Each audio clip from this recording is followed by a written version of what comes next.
कोई है मुझे बोर्ड बता देगा। अलग अलग, हाँ, स्मार्ट बोर्ड अलग अलग होते हैं। वैसे हम फैमिलियर रहते हैं, लेकिन फिर भी आजकल टेक्नोलॉजी इतना जल्दी चेंज होता है कि फलाना बोर्ड लेके देखिए और फिर तीसरे बोर्ड आ जाएगा।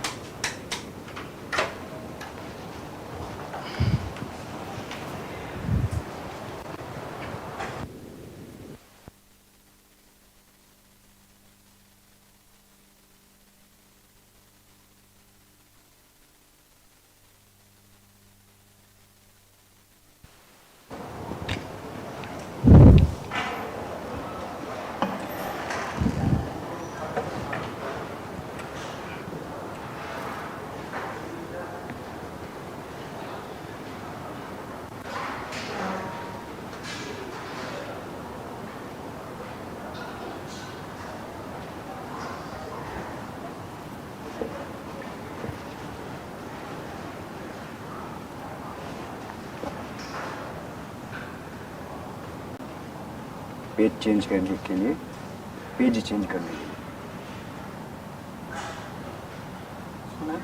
लिए, पेज चेंज करने के लिए। ये सर इसमें एडिट हो जाता है। ठीक, हो गया, एडिट हो गया। Okay,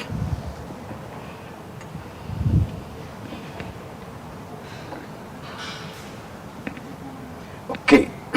so good morning.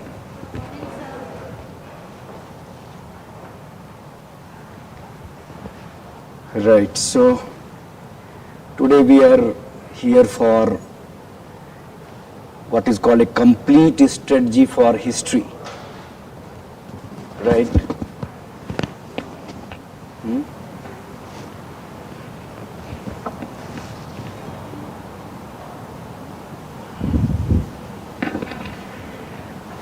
Done.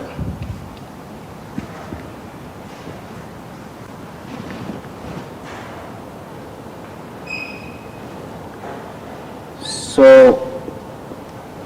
we will try to understand how we can handle history section for our civil services examination. Fine. So, today I will tell you what exactly is the significance of history for your civil services examination, number one. Number two, I will tell you what exactly is the syllabus of history for your civil services examination, right? Then number three, I will tell you what should be your overall approach to handle history. Suppose if your background is physics, chemistry, commerce, political science, then what should be your overall approach to handle history section? Is it fine? And then I will start discussing component-wise strategy. Ancient India, what should be your strategy? Medieval India, what should be your strategy? Modern India, what should be your strategy? Like that. Is it fine now? So what would be overall structure of today's discussion? I hope it is clear. It should be very organized. One important demand of this examination is we should be very organized in our approach. Is it fine? So what I said, what I am going to discuss today, number one, what is the significance of history? Should we ignore history? Suppose if you don't like history, you are a science student. It's a boring area for you. Can you ignore it? I will try to convince you no, right? That no, you should not ignore it. So first thing today we will discuss what is the weightage of history? What is the significance of history? Is this okay? What would be the second thing we will discuss today? What is the syllabus of history? You know this, I understand, but still I will try to tell you what exactly is the syllabus of history. Then third thing I will tell you overall strategy, overall approach. What should be your mindset? What should be your, you can say, actual strategy to see history for civil service examination. And then I will start taking the component wise strategy, suggested reading, and what we will do in the class. I hope you are getting it. to make your life smooth. I hope you get it. You can think that, okay, they are good person. You can rely on them, right? So I will try to convince you that. Fine. So first, weightage of history, significance of history, right? So we will first take up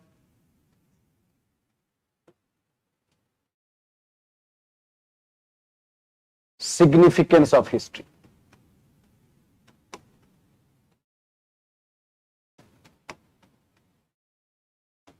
Significance of history for our civil services examination. See, when you prepare for your preliminary examination, you must be knowing they are asking 100 questions. They are asking 100 questions. Out of 100 questions, you can see for preliminary examination, we can write preliminary test. Out of 100 questions, 15 to 20 questions would be from history. Is it okay? If you can say liberally, it is around 20%, but sometime 15 to 20 questions out of 100 would be from history section. Right? It's a good number. I hope you understand it. And history is a traditional area. Most of the question would be traditional question, but now there is a trend I will highlight. Sometime in art and culture, they ask current, dominated, current, you can say related topics. Is this fine? So, but overall, it's a traditional area. So, in preliminary examination, 15 to 20 questions would be right from history section. Sometime 15, sometime 18, 19, like that. It will vary. Right? And in the main examination, in GS1, I hope you all understand it, that you have GS4 papers. So in GS1, suppose if they are asking 20 questions, so 5 to 9 questions out of 20 would be from history. In GS1, in paper 1 GS, they are asking 20 questions. I hope you understand it. You know this, right? And out of 20 questions, 5 to 9, sometime 5. But they can give you, suppose out of 5 questions, suppose if they are asking from history, they can give you 4 questions from modern India and not even single question from world history. They can do it, you understand it. In UPSC, they are doing it. Out of 20 questions, 5 they are giving minimum and 9 maximum, 9, right, 8 or 9 maximum. And out of 5 or 9, they can change. Sometimes they can ask you more modern India question. Sometimes they can ask you art and culture related question. Sometimes post-independence. Sometimes no post-independence. Sometimes no world history. I hope you're getting it. They can change all this. But in general, you see the significance of history. Overall, history is useful in essay, overall useful in current affairs also, but I don't want to highlight those areas.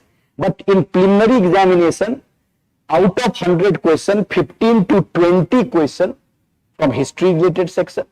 And in main examination, in GS paper 1, out of 20 questions, 5 to 8, 5 to 9 questions from history section. Is this okay? So, significance of history for your overall preparation of civil services examination, I hope it is clear. You are getting this. So, it is significant. It is important. You cannot ignore this section. It's a big section. And they can increase also. They can decrease also. But it's significant.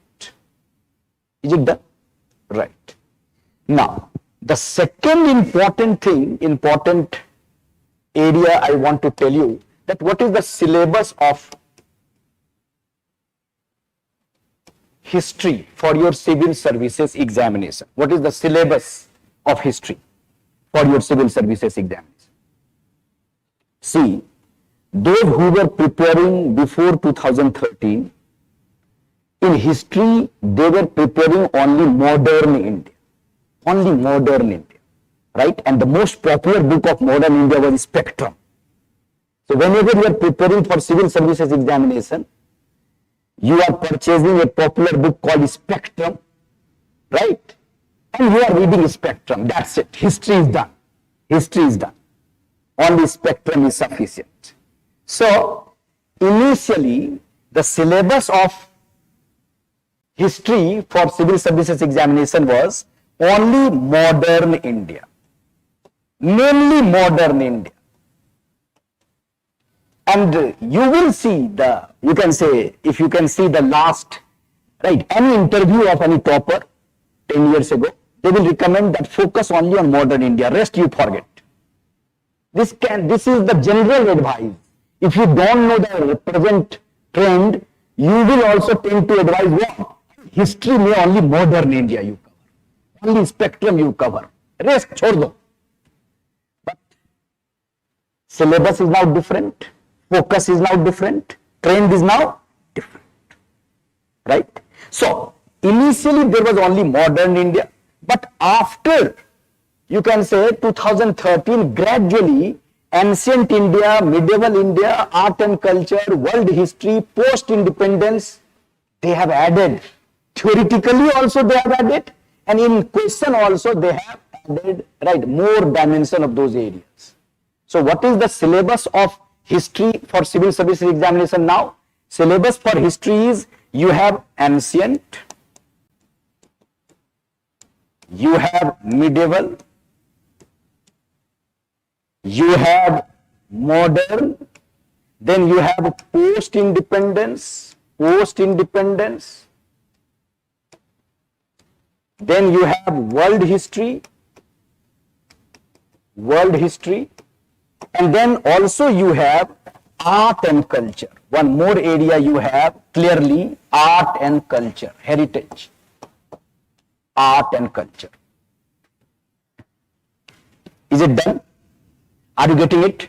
So history, now you have component 1, ancient India, component 2, medieval India, component 3, modern India, component 4, what you call post-independence consolidation and reorganization, development after 1947, and then component 5, world history, and then component 6, art and culture.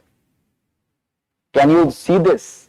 It's a huge, area, big area. Questions only 15 to 20 out of 100, or 5 to 6 or 7 questions out of 20. But you cannot ignore these areas. You have to cover these areas. Is this fine? Right? So, you all have this idea that history as a component is a very big area. Right? Big area. So, what would be the challenge? Can we devote 3 months only on history? Because it includes ancient, medieval, modern, world, post-independence. Right? Can we give only 3, you can say more than 3 months only on history? It is possible? No, you have to cover polity, geography, internal security, international relation, environment, ecology, all the ethics, all those areas are important. So what should be our approach? You are getting my point. So you have to cover all these areas properly. They don't ask easy question, but smartly, so that in less time you can finish this area properly and you can devote more time on other areas. I hope you are getting the challenge. This would be the challenge in history. You cannot complete ancient India in 1 month. Are you getting it? If you are devoting too much time on ancient India, you are missing the direction. I hope you are getting it. But overall idea should be there, otherwise you cannot handle the question. So this should be a challenge in history. It would be difficult to what is called master history, but it is not very difficult to understand the development of history, so that you can guess, you can think about those questions. Is it fine? Right? I hope it is okay. So I discussed two important things. One, what is the weightage of history? And second, what exactly is the syllabus of history? Is it fine? Syllabus, I told you there are 6 sections. कौन-कौन भाई? Ancient India, Medieval India, Modern India, फिर Post Independence Consolidation and Reorganization. इसका मतलब 1947 to till now. Theoretically till now, but they ask in question from till 1990 around. Right? Then world history is also one component. And don't think that you have 6 components, that therefore they will ask at least 5-6 questions in main examination. No guarantee. You will see it that you will cover world history for, you can say, entire world history, and they will not ask even one question from world history. This kind of cheating also they are doing. है ना, cheating है ना ये, इतना सारा काम and question नहीं. So they will not give you any guarantee that they will ask question. Suppose this time, have you seen the trend? We all were preparing only modern India, and this time only 1 or 2 questions from modern India. हो गया साफ? Are you getting it? When we were convincing in earlier batches that you should give priority to ancient and medieval also, it was almost taken lightly. Almost taken lightly. You know? Ancient and medieval we should prepare for GS. No. Only modern. And see, they are asking 1 or 2 questions from modern, and that too very easy. Right? और जहां पे tough था वो पढ़ाया नहीं गया coaching में. I hope you getting it.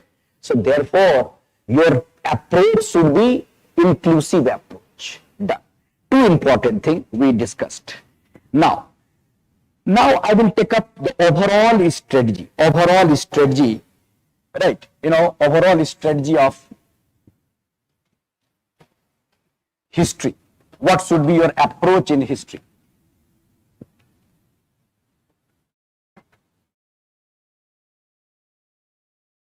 Fine. What should be your overall strategy? First, we will take up overall approach, and then I will take up component-wise approach. Right? Fine. So, what should be overall approach if the syllabus is huge? First approach should be, first step should be to create a good foundation of history. Right? So first approach should be, I say, to create a good foundation. Good foundation for history. Forget the examination, forget the trend, forget the question. Suppose if you are a fresher, if you are a new student, and consider yourself as a new student. Suppose if you are preparing for this examination for last 1 year or 2 years, don't consider yourself as, matured, serious, बहुत load लेके serious बैठे हुआ है, right? बहुत think कर रहा है, you understand that you know everything. Consider yourself as fresh, right? And try to create a good sense of history. What is the meaning of a foundation? Foundation is chronological sense of history. Foundation is timeline of history. What is the foundation? Foundation is, if I say, what happened in 6th century BC in ancient India. Can you tell me what happened in 6th century BC in ancient India? Why 6th century BC is important? Suppose if you understand it, okay, 6th century BC is important for Buddhism and Jainism. इसका मतलब you have a good what? Foundation. You are getting my point? है ना बच्चों? I hope you are getting it. So first requirement is what? Requirement क्या है? What is the first requirement? First requirement is forget the trend, forget the question, level of question, forget the good material in the market. Don't start reading this good material of market. Forget everything. Try to develop a good chronological sense, good timeline, understanding. You should understand what is the era of Gandhi. You should understand that Bhagat Singh किस era में थे. You should understand that Ashoka came first or Harshvardhan came first. Or Samudragupta came first. I hope you're getting it. If 9th, 10th class का बच्चा, you have to become first. Forget the trend, forget the examination, create good foundation of history. What I mean good foundation, I repeat, good foundation का मतलब chronological sense of history.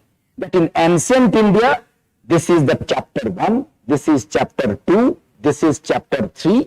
In medieval India, Iltutmish came here, Babur came here, Krishnadev Rai came here. If they ask you whether Babur and Krishnadev Rai were contemporary, it should not confuse you.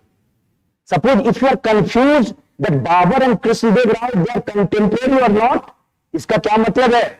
इसका मतलब है you don't have good foundation. I hope I made my point clear. You're getting it?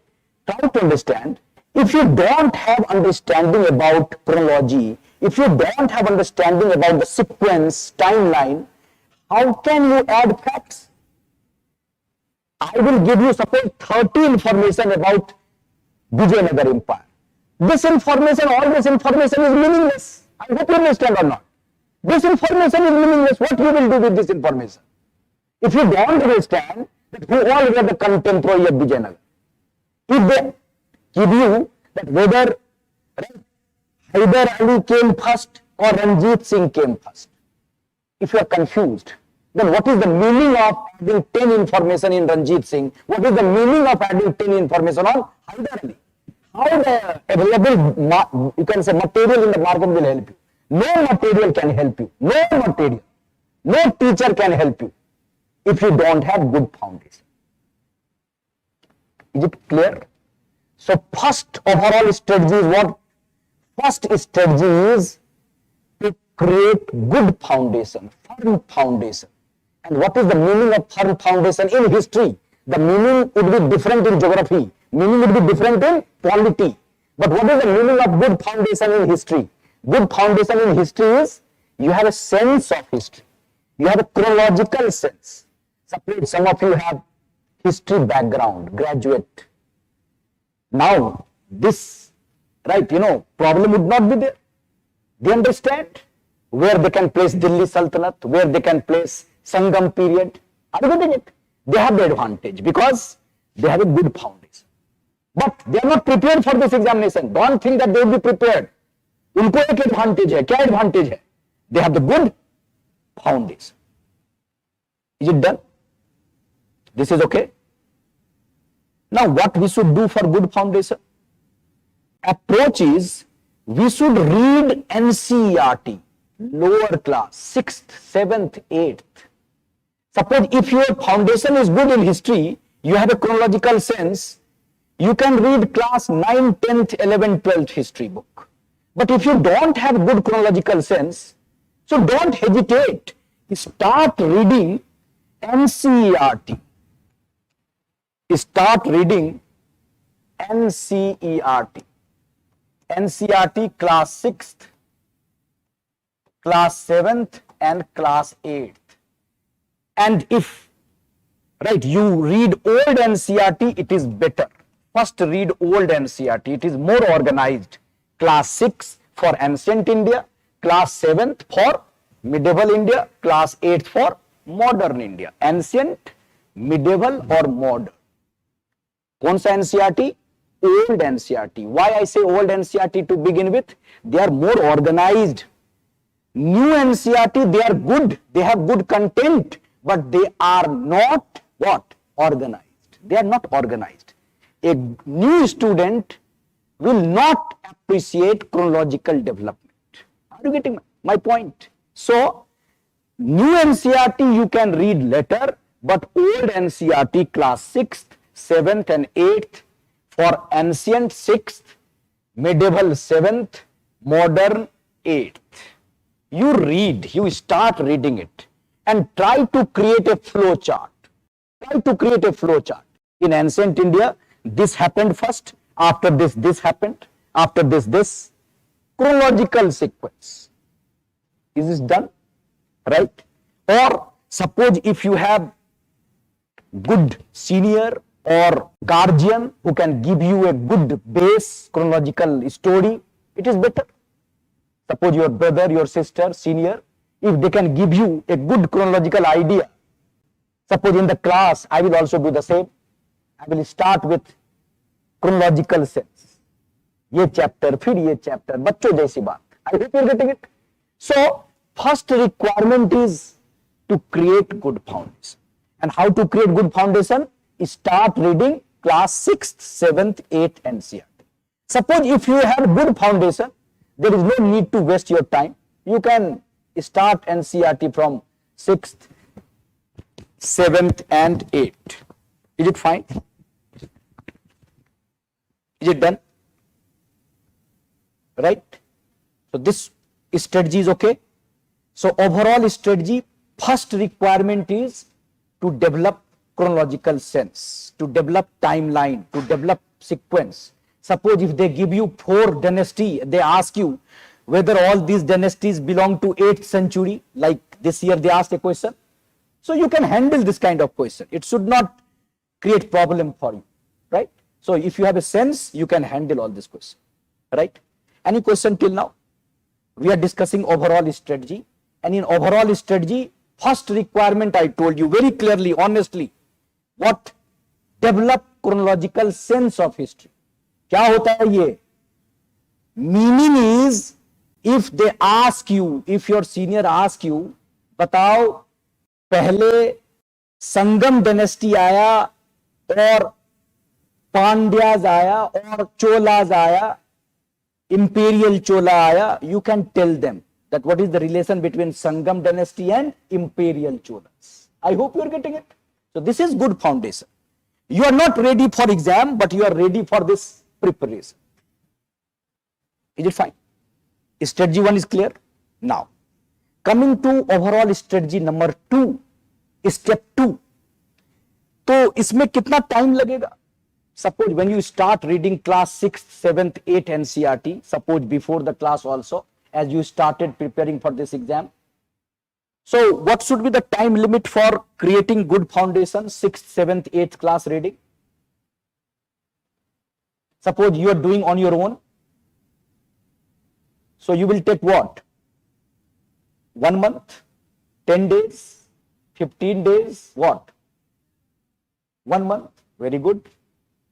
1 month meaning not only reading it, but है ना, digest करना उसको. हिंदी में कहते हैं आत्मसात कर, to internalize it. What should be your approach? Not like that. I have seen many. You will start reading class 6 NCERT today, tomorrow it will be finished. This strategy is not good. You are getting my point. This strategy is not good. Don't finish it like this.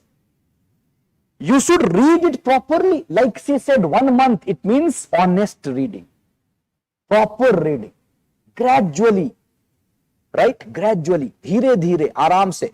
Ancient India, medieval India and modern India. Finish this NCERT in 1 month. Create good foundation. Go for a flow chart. I will tell you how to make flow chart. Mind map. Are you getting my point? All this is required now. All this is required now. So this is one strategy, first strategy. Then second step is, step 2 is, after preparing good foundation, second step is, right, familiarity with the pattern, right, knowing the pattern of the examination. Knowing the pattern of the examination. Are you getting it? First, you are familiar with the subject without knowing the pattern, getting the sense of history. And then, after 1 month, start knowing the pattern of your exam. We all are doing it in our university days or not? We always see the past year question, what kind of question they ask, what is the most favorite topic, In Delhi University also, in any other university also, we all did the same thing. हम पता करते हैं ना कि which area is more important, right? So in the second stage, we will try to understand favorite topic, important trend, right? So we will try to know the pattern. How you should know the pattern of this examination? Previous year question. Yes. Now what you will do? You will purchase that collection, previous year question. You will see in preliminary examination, ancient India, medieval India, modern India, art and culture, what kind of question they are asking. Suppose I have understanding about Indus Valley civilization. Whether Indus Valley civilization, they are asking question in preliminary examination or main examination. In preliminary examination, what kind of question they are asking? You are analyzing previous year question first, seeing the trend, and then when you will analyze, you will come to know what? You will come to know some important topic. Suppose you will come to know that in preliminary examination, in ancient India or culture, they always ask question on, suppose, Buddhism or Jainism.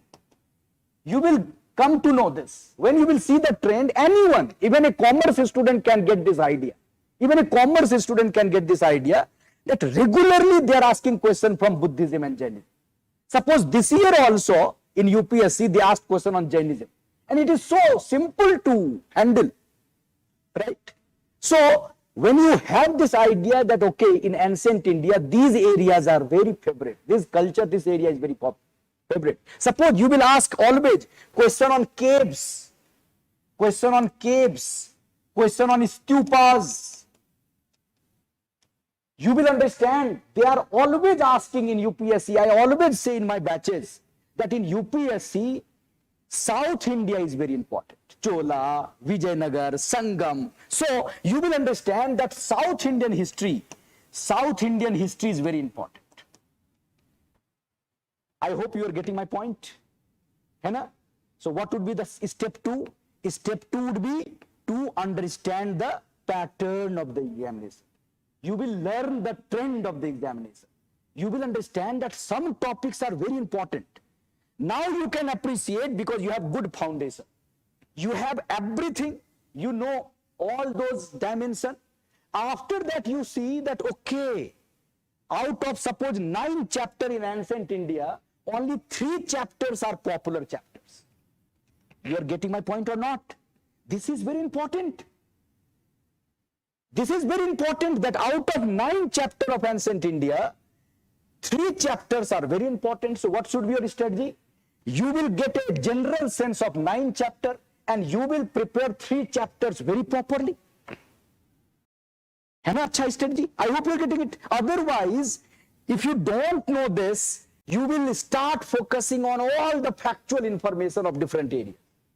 So at least now you can say, decrease your burden. So second step would be knowing the pattern. And how you can know the pattern? By analyzing previous year question. Because syllabus is misleading. This is not university exam. You just cannot see the syllabus and you can get the pattern. No, they are writing only ancient India. How can you get the idea? Are you getting it? But when you see the question, you will understand in ancient India, these areas are important. Is it done? I hope you're getting it. Overall strategy, 2 important points.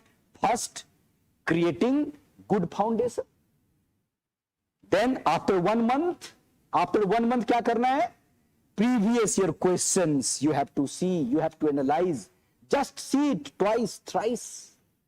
Just try to understand it. What kind of question they are asking, repeating the question, repeating that block.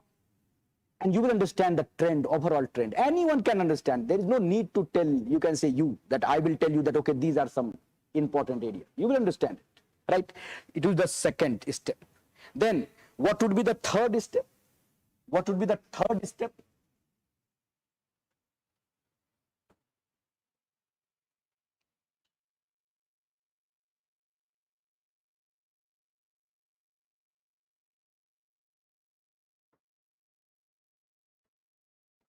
Right. So step 3 would be what? Step 3 would be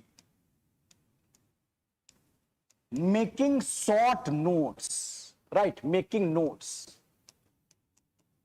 short notes, right?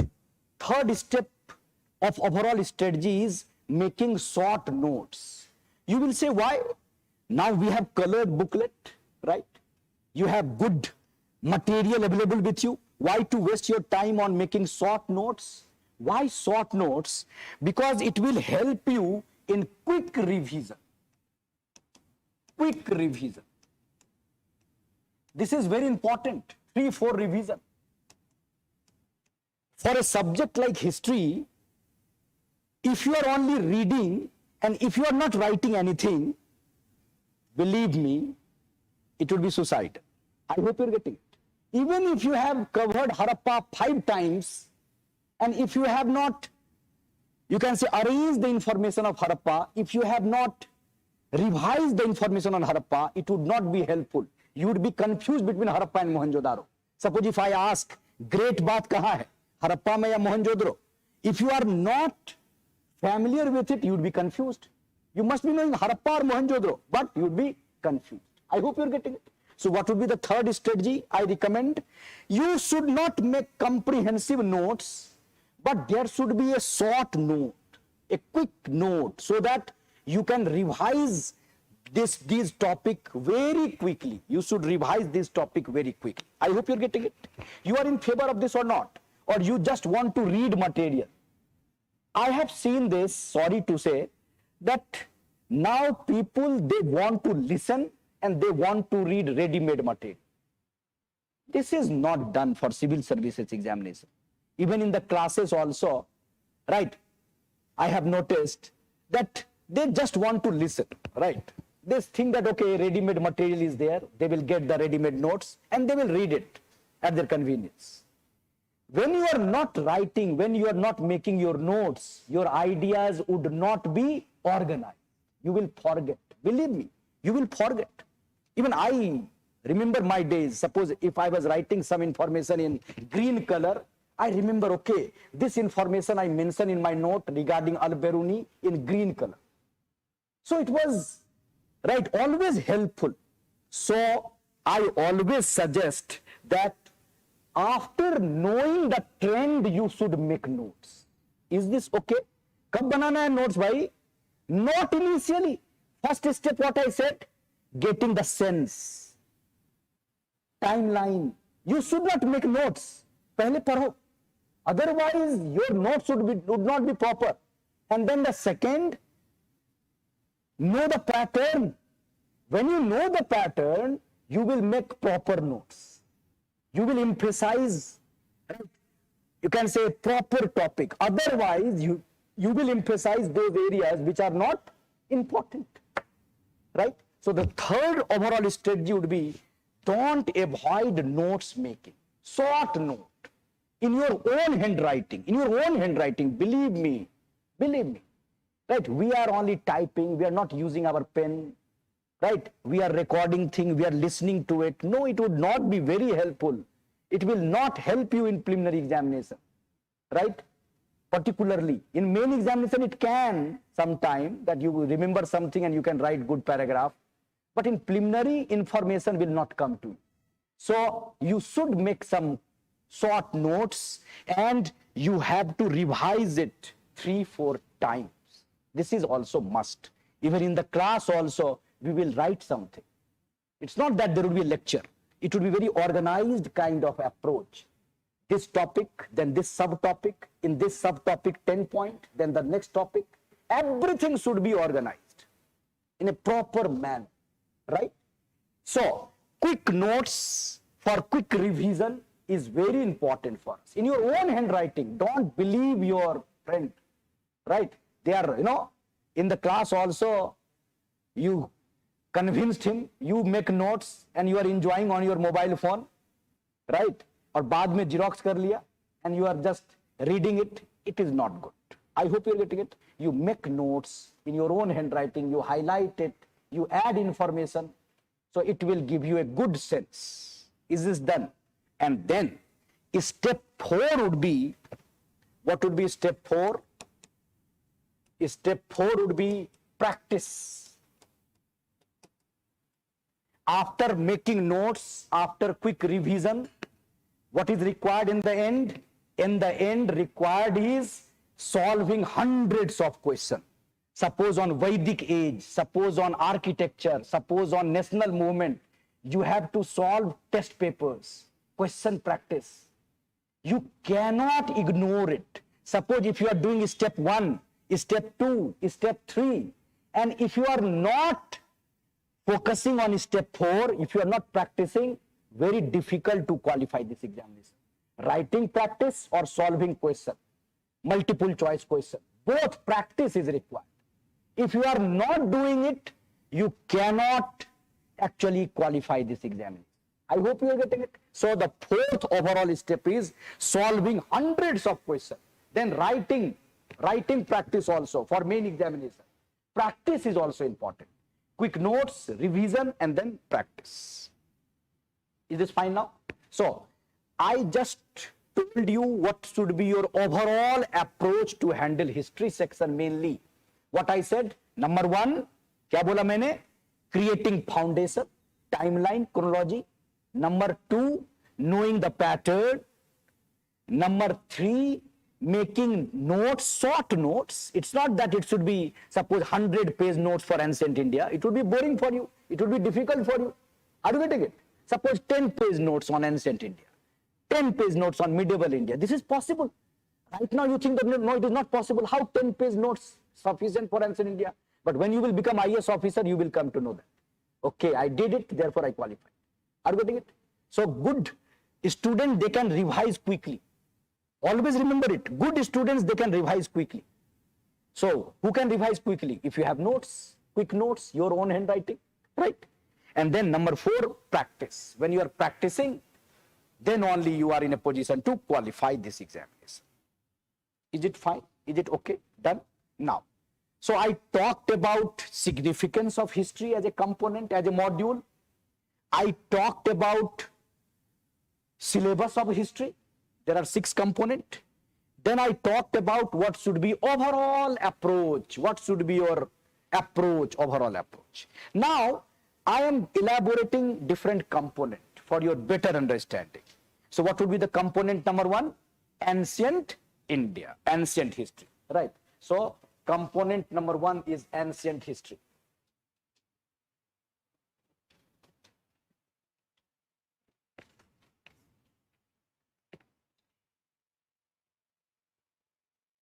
Component number 1, ancient history. Ancient India. In ancient history, we have Indian history only. Ancient India. Fine. So what do you think? Ancient India is for preliminary examination or main examination? Both? Yeah. Ancient India is for preliminary examination or main examination? Main examination? Prelims? Sure? क्या पक्का? Ancient India for both? She is now saying both. Right? For preliminary examination, it is not important for main examination. Yes, she is also right in one sense. Why? Because the cultural part of ancient India can be asked in main exam. So you are also right. Are you getting my point? This is done. Now I am elaborating component-wise strategy so that you can get a better idea. So in ancient India is mainly for preliminary examination, objective examination, for civil services. But yes, cultural dimension of ancient India can be asked in main examination. Can you give me an example of cultural dimension of ancient India? Cultural dimension of ancient India. What is the meaning of cultural dimension of ancient India? Any example? Suppose what kind of question they can ask you in main examination, cultural dimension? Huh? What Indus Valley civilization may what? Yes, Indus Valley art, Harappan art. They can ask you a question on Harappan art. They can ask you a question on Mauryan art. They can ask you the achievement of Gupta culture. They can ask you Sanskrit literature, Pali literature, Prakrit literature. I hope you're getting it. This kind of question they can ask you even in the main examination. Is it fine? I hope you're comfortable, right? It should be a learning process, right? My approach is not a textbook kind of approach. It should be interactive. You should learn something. Done? So ancient India, we should prepare only for preliminary examination, mainly for preliminary examination, matlab objective examination. So when you prepare ancient India, your focus should be facts, information, facts. But yes, in some area, conceptual clarity, organized approach is also required. Cultural dimension, because they can ask you in the main examination, right? So ancient India, our priority should be this, right? Now, initially they were not asking more questions from ancient India. They were asking only one or two questions from ancient India. Only one or two questions from ancient India. But now they are asking more questions from ancient India. And what is the good thing about ancient India? Why you should not ignore ancient India? You should not ignore ancient India because it will give you a good base for art and culture. Good base for art and culture. You are getting my point? Is it convincing? I hope you are getting my point. Suppose if they are not asking questions from ancient India, still you should focus ancient India. Reason is it will give you a good base for art and culture. Believe me, if you are not working on ancient India, your art and culture would not be, you can say, your strength. It will always disturb you, art and culture. Art and culture can be handled in 10 days if you have command over ancient India. You are getting my point?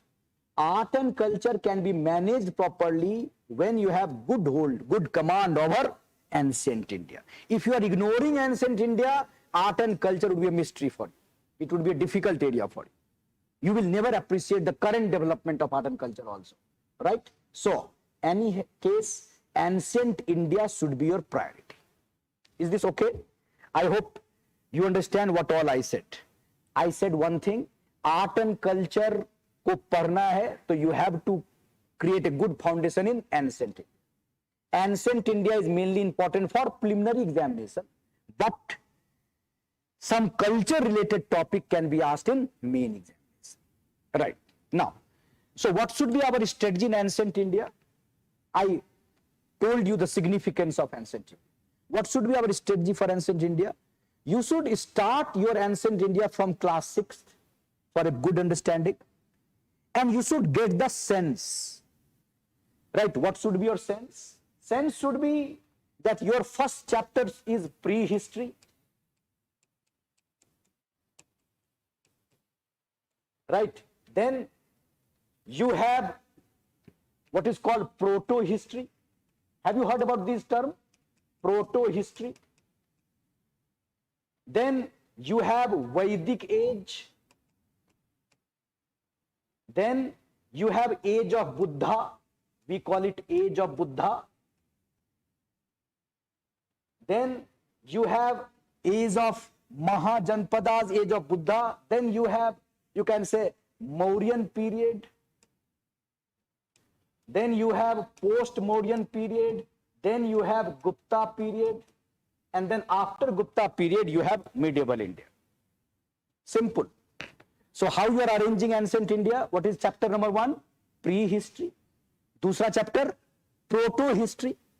What is the difference between prehistory and proto-history? In prehistory, no written material. No written material. Nothing.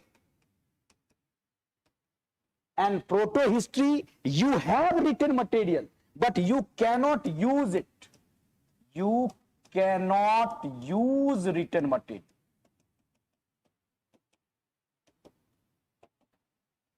Are you getting the difference? So, what would be the example of proto-history in our India? Harappan period. Harappan period is the example of proto-history in India.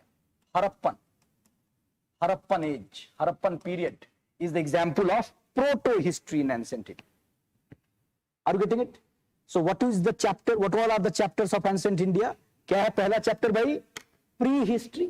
What is prehistory? No written material. So if you want to know prehistory, you are dependent on archaeological source, artifacts, tools, fossils. Are you getting my point? Stone age, copper age, right? So prehistory. तो हमारा ancient India में what would be the first chapter बच्चों? Prehistory. Second protohistory. What would be the representative of protohistory? Harappan period. After Harappan period what would be the third chapter in any book? Vedic age. So Vedic age is basically the beginning of historical phase.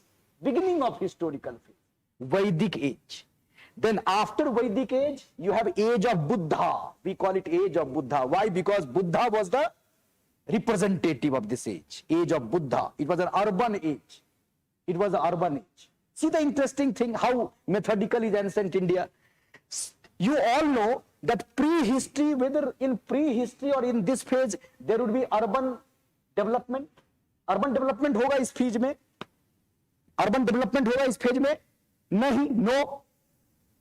In Harappan period, urban development would be there. Yes, it is an urban age.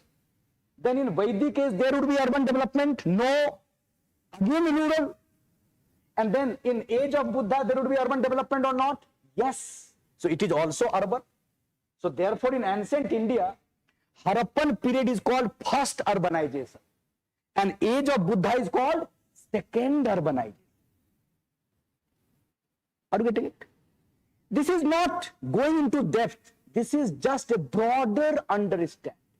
What I wanted to tell you, once you have a broader understanding, suppose 5-10 minutes I talked about ancient India, and you have a sense. Okay, ancient India, topic 1 is prehistory, topic 2 is proto-history, Harappan period, topic 3 is Vedic age, topic 4 is age of Buddha, right? Then topic 5 is the great Mauryan Empire. Mauryan Empire. Asok will come here. Asok. The great Mauryan Empire. It would be a centralized empire. It would be a big empire.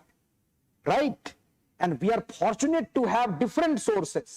Foreign accounts, literary source, archaeological source, coins, सब कुछ है हमारे पास. Therefore, we know better.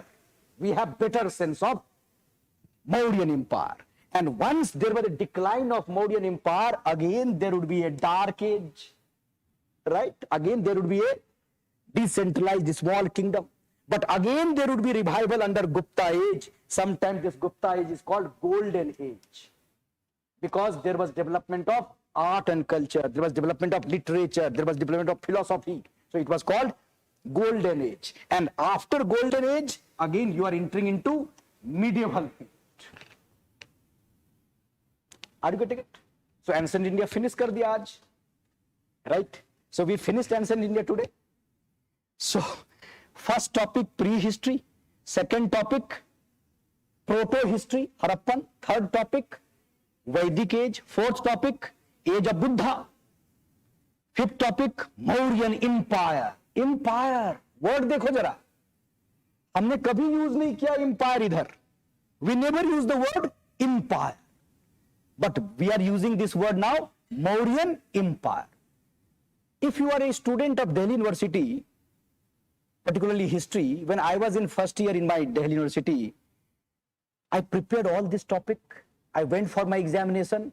First question was from Indus Valley, and they asked a question whether Indus Valley civilization was an empire. मैं वहीं खत्म हो गया. I hope you're getting it. I was, clueless. I prepared all the dimension of Harappan civilization, town planning, society, economy, है ना? हमारे book में यही होता है ना? Small child from Bihar, I came to Delhi doing my history graduation. खूब पढ़ा. First question in my graduation, whether Indus Valley civilization was an empire. I was clueless what to write. मुझे लगा गया fail. Clueless what to write. So all these words would be important, बच्चों. सारे word हम बात करेंगे. We will try to understand. Can we call this as an empire? Are you getting it? So we are using the word empire when in Harappan period, and we will try to see whether Indus Valley civilization was an empire or not. What all are the parameters? Suppose I said Harappan age was an urban age. Question is, what is urban age? What is the meaning of urban? I hope you're getting it. You cannot ignore it. What you think urban should not be urban for ancient India. I hope you're getting my point. So we will try to understand it very methodical manner, simple manner, not in a technical manner. Is it done? Right. So I hope now you know the syllabus of ancient India also.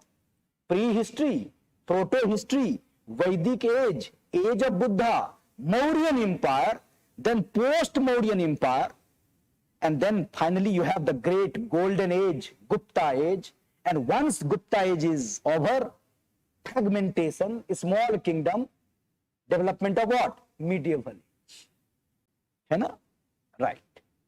So now you know the syllabus. When you read class 6th NCERT, you will get a good sense. And then in the class, we will start adding information. We will start pumping information so that we will get 100% question. Are you getting it? Suppose if the sense is not there, those information would be meaningless. Now, what should be our strategy for ancient India? Clearly, I am saying NCERT should be your base, but we have to refer a book. This book is called Upinder Singh. You will not believe it, but last 2-3 years in general studies, they started asking question from Upinder Singh. Upinder Singh में कितने pages हैं? 100? 600? नहीं, 1200 around. Not 600, 1200. So you will kill me. What you are doing? Ancient India, 2 questions will come and you are recommending Upinder Singh. मुझे जाने दोगे नहीं आज नेहरू बिहार से? Are you getting it? No, I am not saying you have to read Upinder Singh. Our job would be to help you in managing all the questions, all the information from Upinder Singh. But some areas, some chapter you have to read on your own. I hope you're getting it done. So what I would be doing in the class, I will organize the topic.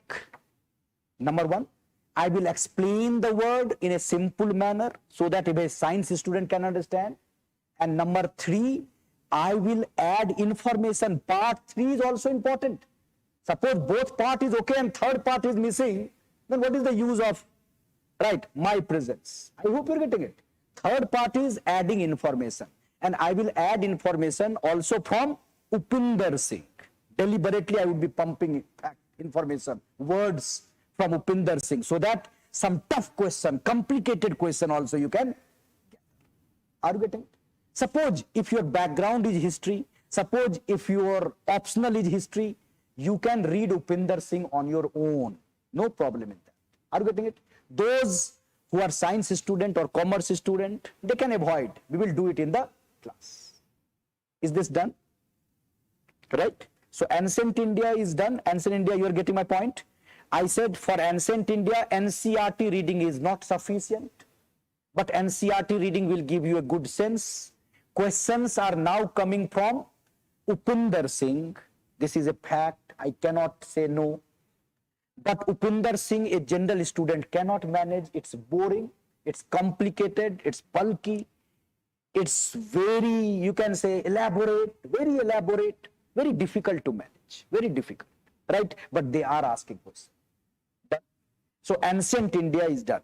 Right? I hope you're getting it. Now, after ancient India, you have medieval India. You have medieval India.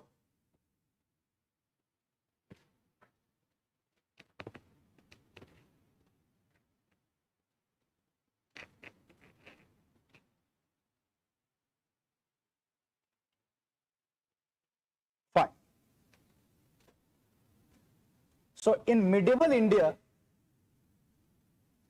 our general focus was that we were not highlighting medieval India. We were not covering medieval India properly, right? But now you can see a trend, upward trend. They started question on medieval India. See, I am simplifying medieval India for you. When we say medieval India, we generally divide medieval India into three parts. What is called early medieval India. Second part is period of Delhi Sultanate, and third part is Mughal. So you have only three dimensions of Mughal India. And in these three areas only also we will cover south. Suppose in early medieval India we will cover Cholas. Then in Sultanate period we will cover Vijayanagar and Bahmani. Are you getting my point? So basically, when you prepare medieval India, you can divide medieval India, you can simplify medieval India into three periods. Kon? Early medieval India. Second, Delhi Sultanate. Third, Mughal India. Are you getting it? And what we will do, this early medieval India would be connected to your ancient India. It would be connected to your ancient India. Yes. So early medieval India and ancient India would be linked. It would be linked. And here there would be no centralization. Here there would be small kingdom. A small kingdom. So we will try to understand the small kingdom. And then Sultanate period, you will see a large kingdom, Sultanate. And Mughal, there would be more centralization. Here you will see more centralization. More centralization. Right? More powerful monarch. Are you getting my point? Mughal, there will be more powerful monarch, more centralization. So gradually, again you will move from, you can say, smaller kingdom to bigger kingdom. And after decline of Mughal, again there will be smaller kingdom, and there will be what? Rise of British Empire. You're getting it? So medieval India में कितने topic हैं भाई? Mainly three. Mainly three. Early medieval India. दूसरा कौन? Sultanate period. तीसरा कौन? Mughal. And what we will do for GS? We will try to understand what was the feature of the polity of early medieval India. Society कैसी थी? Economy कैसी थी? Culture कैसा? Like that in Delhi Sultanate. Polity कैसी थी? Society, economy, culture. Again, Mughal period, polity, society, economy, culture. So that you will get a sense how the polity, suppose how the economy of early medieval India changed here, how the economy changed here. And then you will come to know in modern India how the economy changed. You are getting it? You will get a sense how the development of culture, how the development of society, how the development of economy. Are you getting it? It's like a science. You will understand that in this period, this was the feature of economy. This is history. Are you getting it? So suppose in Sultanate period, you will understand the rulers, you will understand the society, economy, culture. In the Mughal period, rulers, society, economy, culture. Right? This way we will try to appreciate medieval India. Right. In medieval India, what should be our approach? In medieval India, you have only one book, very famous book, and this book is Satish Chandra, NCRT, Satish Chandra. It's a very good book. So medieval India, there is no Upinder Singh. Good thing about medieval India is you don't have Upinder Singh like book, you have Satish Chandra. Or if you don't like Satish Chandra's language, you can use any Tamil Nadu text. Tamil Nadu text. They are also good for ancient, they are also good for medieval. Why I prefer medieval? Because they are very structured, well organized. You will understand it. Right? Anyone can understand it without even any class, you can understand it. Right? So Tamil Nadu text, right, is also helpful, but Satish Chandra is the most popular book. Is it done? So ancient and medieval. In medieval, generally they ask question from culture, right? And in medieval, you have one area where they are asking more question in main examination. Can you tell me what area? In medieval, one topic very important for main examination, not preliminary examination. Huh? Temple architecture, Vijayanagar or any, you can say early medieval, temple architecture, and one more area. One more area. In medieval period, very important for main examination. Generally, most of the area are important for preliminary. Main examination, medieval India. Huh? No, you know this, Bhakti and Sufi movement. So, in medieval India, one area where we have to deal with properly, right, Bhakti and Sufi movement. Have you seen this? 3-4 times they have asked question in medieval India, right, main examination, Bhakti and Sufi movement, right? And then architecture and all we will try to understand. I hope you are getting this. So when you cover medieval India for main examination, Bhakti and Sufi would be very interesting and easy to handle. Easy to handle. Sometimes they ask you the role of Chaitanya, sometimes they can ask you role of Kabir, sometimes they can ask you role of any Sufi saint, suppose Moinuddin Chishti, suppose Nijamuddin Auliya, right? So this kind of question they can ask you. Is it done? So medieval India, ancient India, I hope you are getting the idea. Now, right, what about modern India?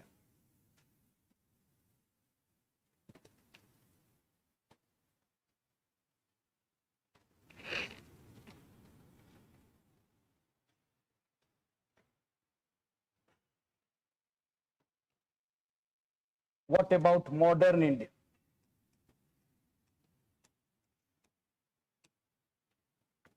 Right? So modern India, you all know that you cannot ignore. They have asked only one question, but still you cannot ignore. Some, maybe probably next year they will ask you 8 questions. Modern India. So what should be our approach in modern India? See, modern India, we are starting from 1707. And it is from 1707 to 1947.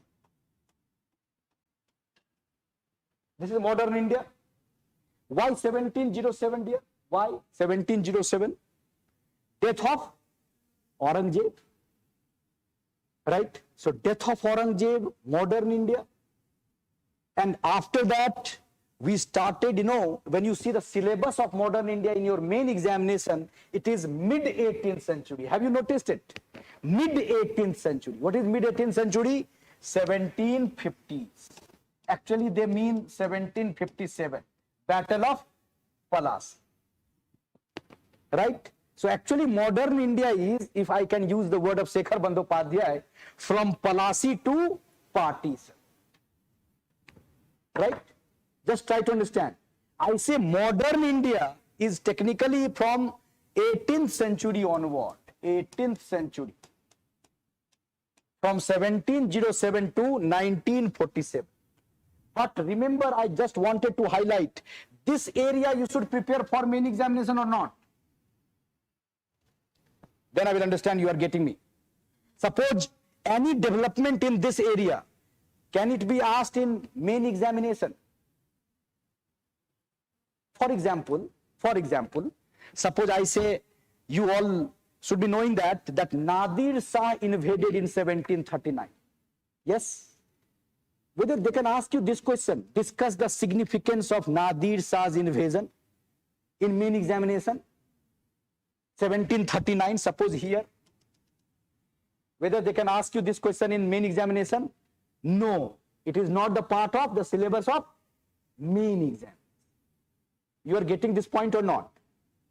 Are you getting my point? So remember, this area from 1707 to 1757, this area is mainly for prelims. But any development after 1757 to 1947, it can be asked in modern. Right? as main examination syllabus. This is modern for main examination. Is this fine? This will help you. Otherwise, your priority would be different. Suppose when you start reading modern India, you will come to know about Bahadur Shah, you will come to know about Sayyid brother. So you will start preparing Sayyid brother for main examination. No, it is not required. Are you getting my point? Why to waste time on Sayyid brother for main examination? You should only collect information.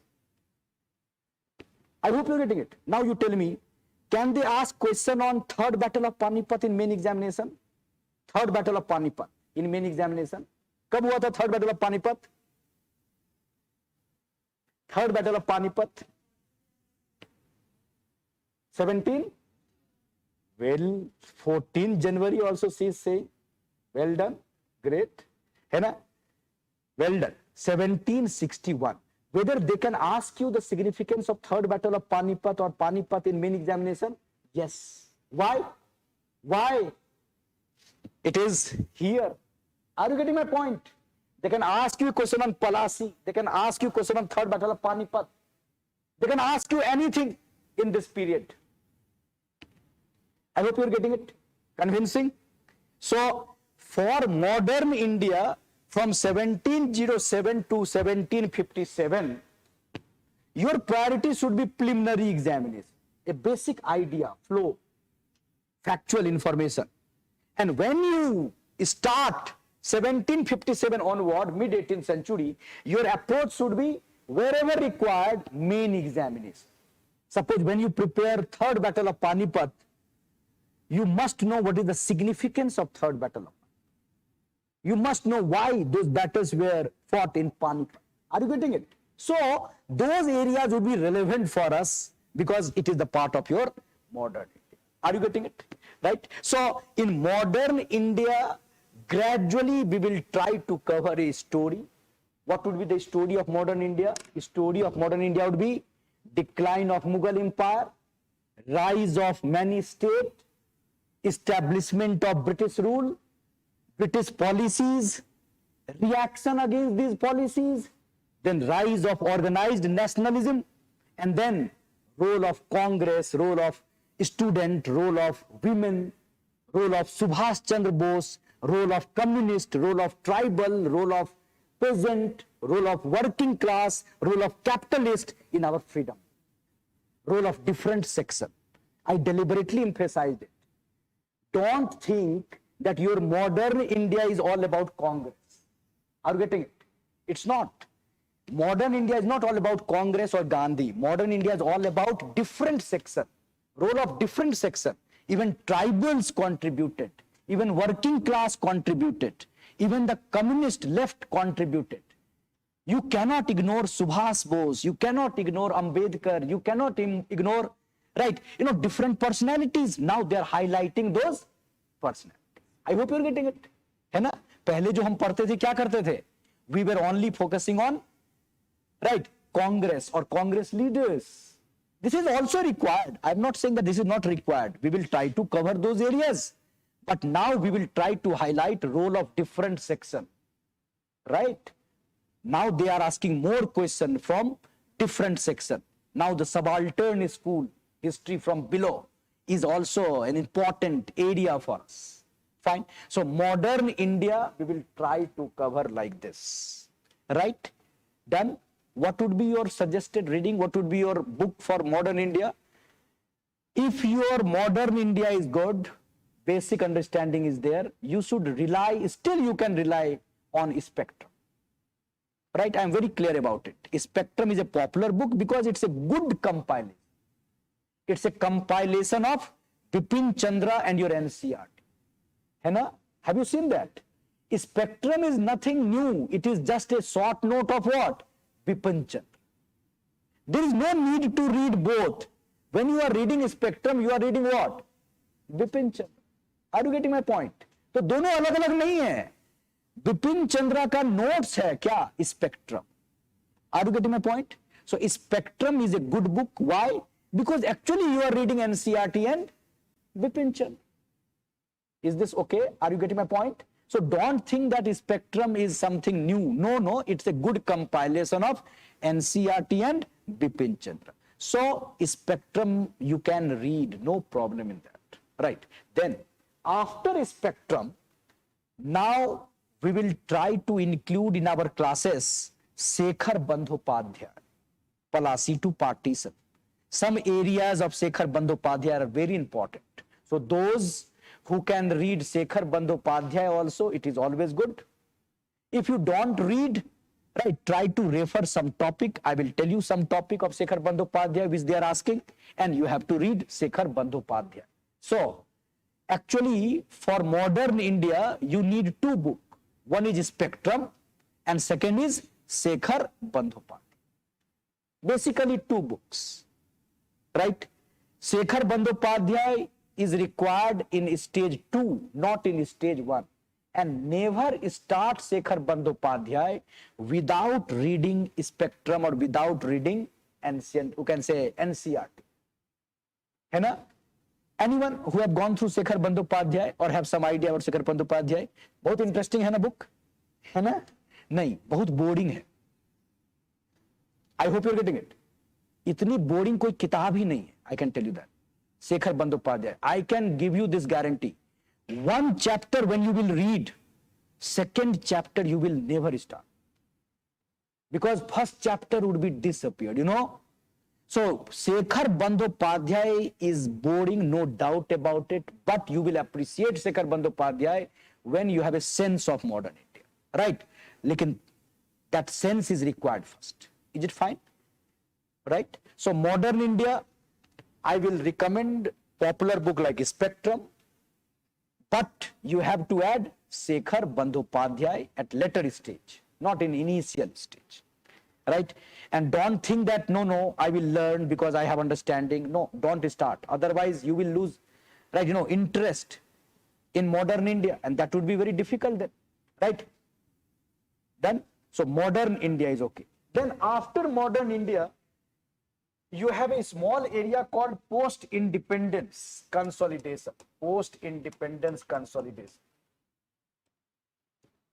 Post-independence from 1947 onward.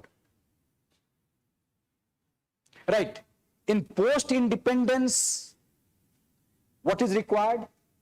In post-independence, see, it's a big area, but they are not even asking one question or two questions. So there are two popular books on post-independence. One is Bipin Chandra's book, second is Ramchandra Guha's book. But there is no need to read those books. You can use any coaching institute's material, even ALS material, any compiled material on post-independence. So there are some popular topic, right? Suppose reorganization of a state, suppose some foreign policy. So you can read some compiled material for post-independence. You should not waste your time on Bipin Chandra or Ramchandra Guha. And in post-independence, you have development of polity, development of foreign policy, international relation, development of economy, development of environment. All this topic is related to post-independence. And believe me, you are preparing all these topics separately in different sections of society, different section of, you can say, general studies. So you are preparing polity separately, you are preparing IR separately, you are preparing economy 5-year plan separately, you are preparing environment ecology separately. So you are preparing post-independence. So don't think it as a bigger challenge. You can handle those questions only on that basis. So only a compiled material of, suppose, ALS or any institution, right, can help you in covering post-independence, right? So it would not be a challenge, but yes, briefly, post-independence development we will try to tell you. So here in 4-5 session, we will try to tell you how the development of post-independence, but detail you will get separately when you will cover economy, polity, environment or international relation in post-independence. In main examination, they are asking one or two questions. One question or two questions, right, from post-independence. Is it fine now? So post-independence, you have to cover not separately, but as a part of your general studies program. Suppose they ask you foreign policy, they ask you India-Pakistan relation, India-China relation. So you are covering it in international relation. So it would be a preparation of post-independence. Separately, आपको काम नहीं करना. There is no need. But yes, if you have interest, if you are reading Ramchandra Guha, if you are reading Bipin Chandra's post-independence, it will help you in overall understanding of different sections. So if you are reading, it is always good, but you can also avoid, no problem with that. Now, the next section for, you can say, us is art and culture. Art and culture. Next component for us is art and culture. So we talked about ancient, medieval, modern. Now you have art and culture. This section, very important for preliminary examination and very important for main examination, art and culture. And it is generally considered as a very tough, complicated, right, difficult area, right?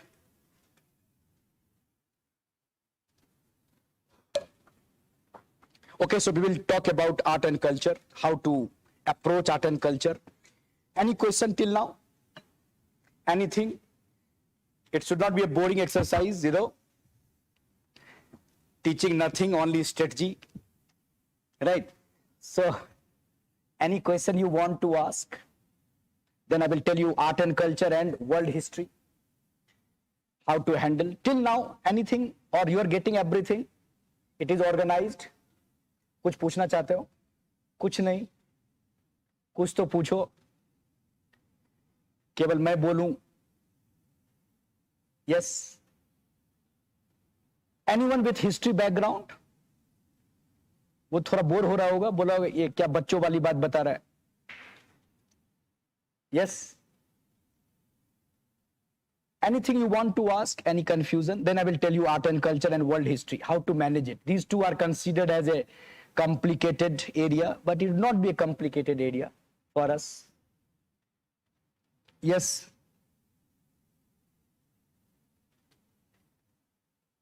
Till now everything you are getting? सही में झूठ बोल रहे हैं.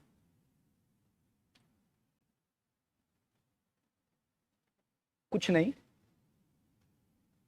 So history, when you prepare ancient and medieval properly, your base is complete for ancient India. Are you getting it? For art and culture. So one thing that in art and culture you must understand, don't start art and culture without covering ancient and medieval. This is the first suggestion. Those who have confusion in art and culture, it is because they started art and culture without properly covering ancient and medieval. अगर आपने ancient medieval ठीक से नहीं किया है, then art and culture would be difficult for you. Are you getting it? So never start art and culture without covering ancient medieval. In our coachings also, you will see, I have noticed that they are starting art and culture without covering ancient medieval. I don't recommend that. I just say don't do this. Right? It would be a very boring thing, complicated thing. So good understanding of ancient medieval is required for art and culture. Is this fine now? This is one suggestion. So never touch even any book of art and culture without good understanding of ancient and medieval India. This is one suggestion. Second thing, there is no proper NCERT of art and culture. There is no good NCERT or proper NCERT for art and culture.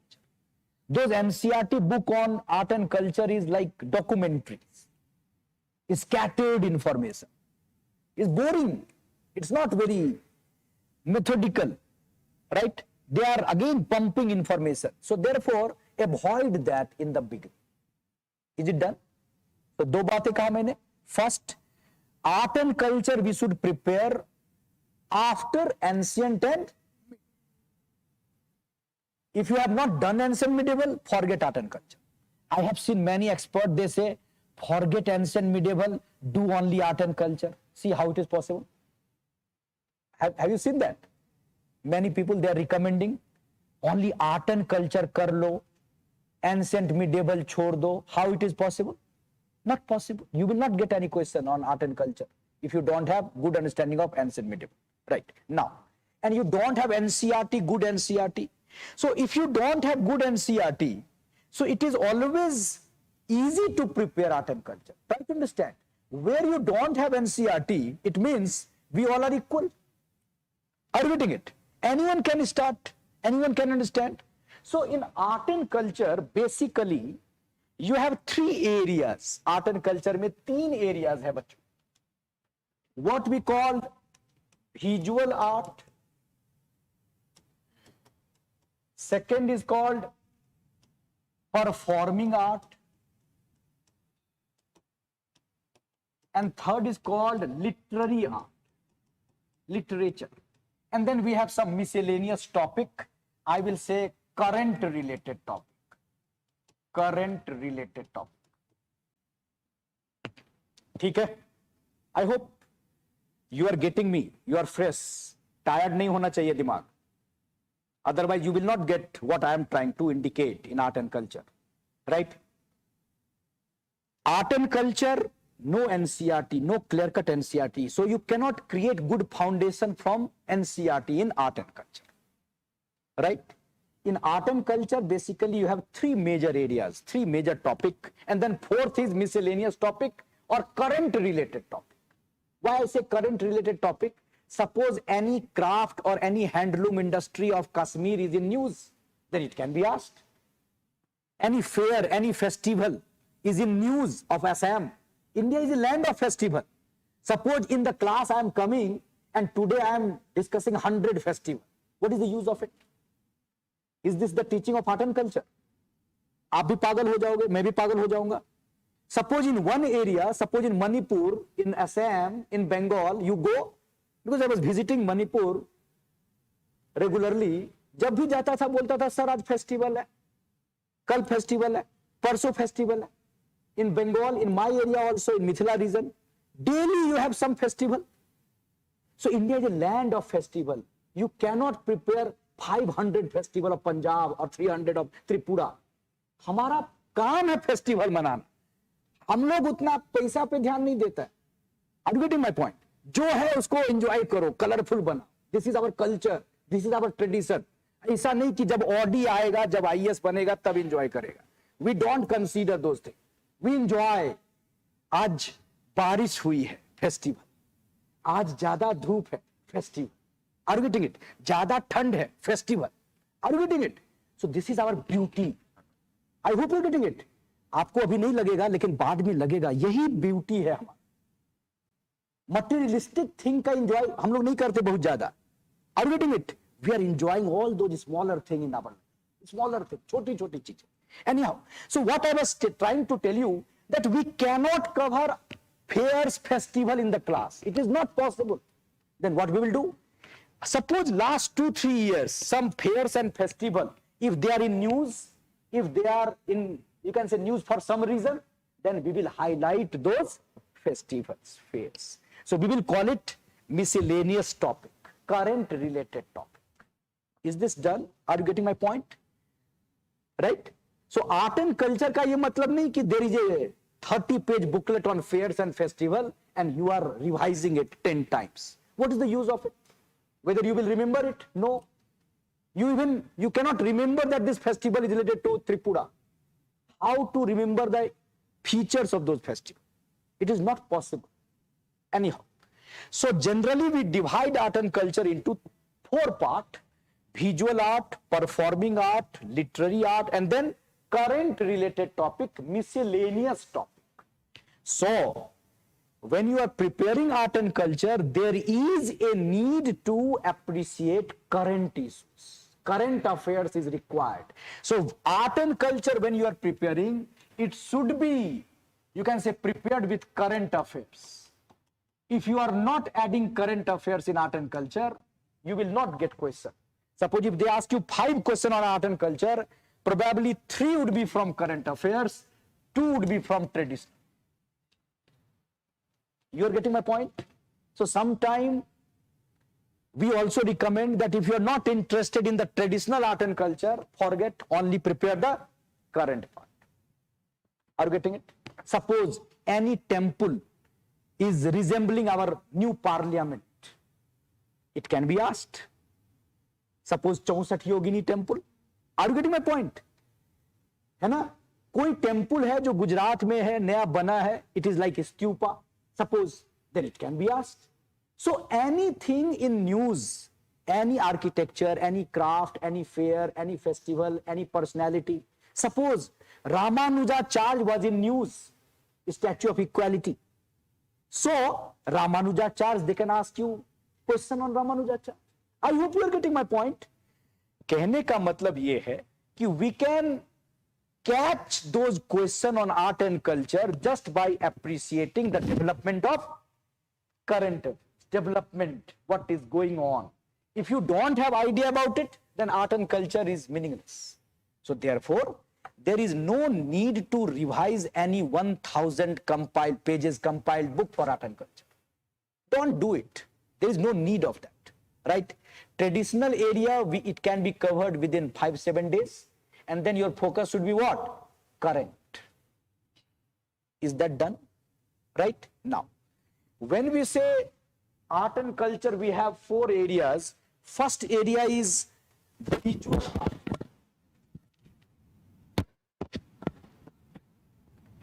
First area is visual art. Visual art, what all we prepare in visual art? We prepare architecture.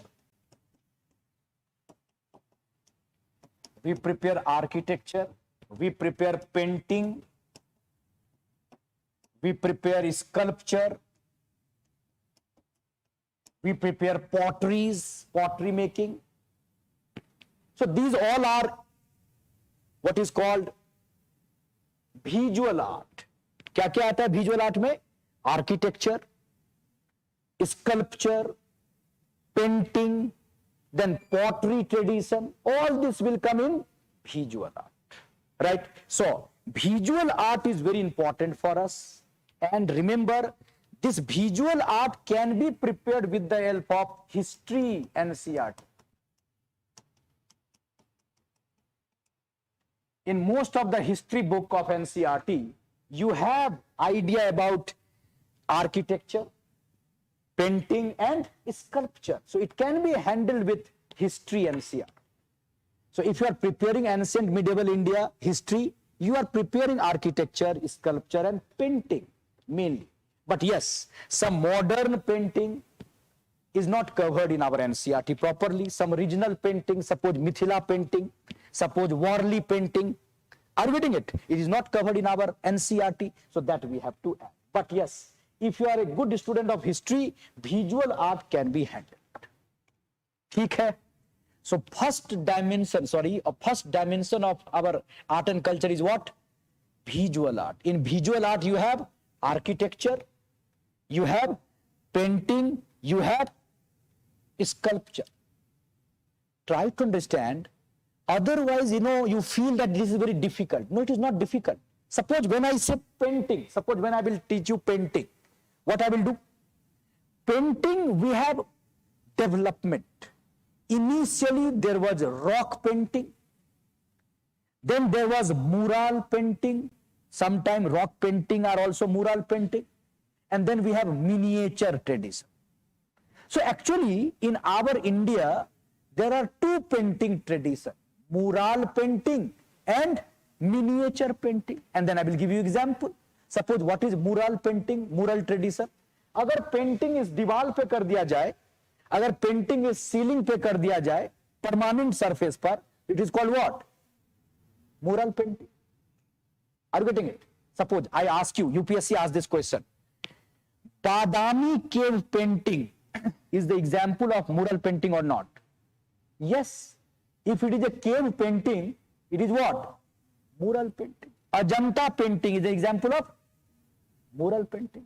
Bagh painting is the example of mural painting. Are you getting it? Sittanavasal in Tamil Nadu.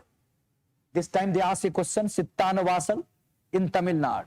It is example of what? Mural painting. Sittanavasal cave है तमिलनाडु में. Are you getting my point? है ना? तो in India you have mainly two tradition of painting. पहला कौन? Mural painting, permanent surface. And then there was miniature tradition.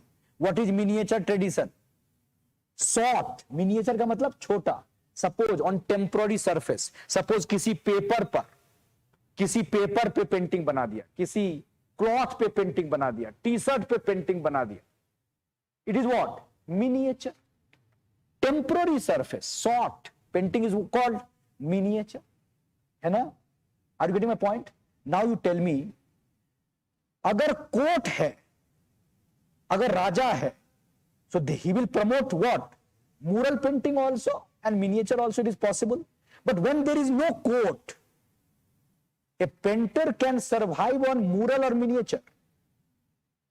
What? If there is no court, if there is no sponsor, you are a painter, you will prefer mural painting or miniature. Why? You can commercialize it. Yes. है ना? So in modern India, what would be more popular, mural or miniature? Miniature. Yes. I hope you're getting it. So in modern India, gradually miniature painting started becoming popular. Suppose for example, Madhubani painting initially was mural, but gradually it became what? Miniature. Are you getting my point? Suppose Mughal painting was a miniature painting. Rajput painting was mainly a miniature painting. Hill painting was mainly a miniature painting. So gradually in modern period, you will get what? Miniature. You are getting my point? What I was trying to tell you, that we will organize those topics in a systematic manner. So it would be easy for us to highlight some point. It would be easy for us to remember some point. Right? So painting tradition, sculpture tradition, architecture tradition. So gradually we will try to cover it like history. So in visual art, you have architecture, painting and sculpture. How we will prepare architecture? We will prepare architecture, suppose architecture of Harappan period. After that, Vedic period, there was no architecture. Are you getting it? Then architecture of Buddha period, right? Then architecture of Mauryan period, architecture of Gupta period, architecture of early medieval India, architecture of Delhi Sultanate, architecture of Mughal. Are you getting my point? You are getting this? See, suppose if I can arrange it, how we will get it?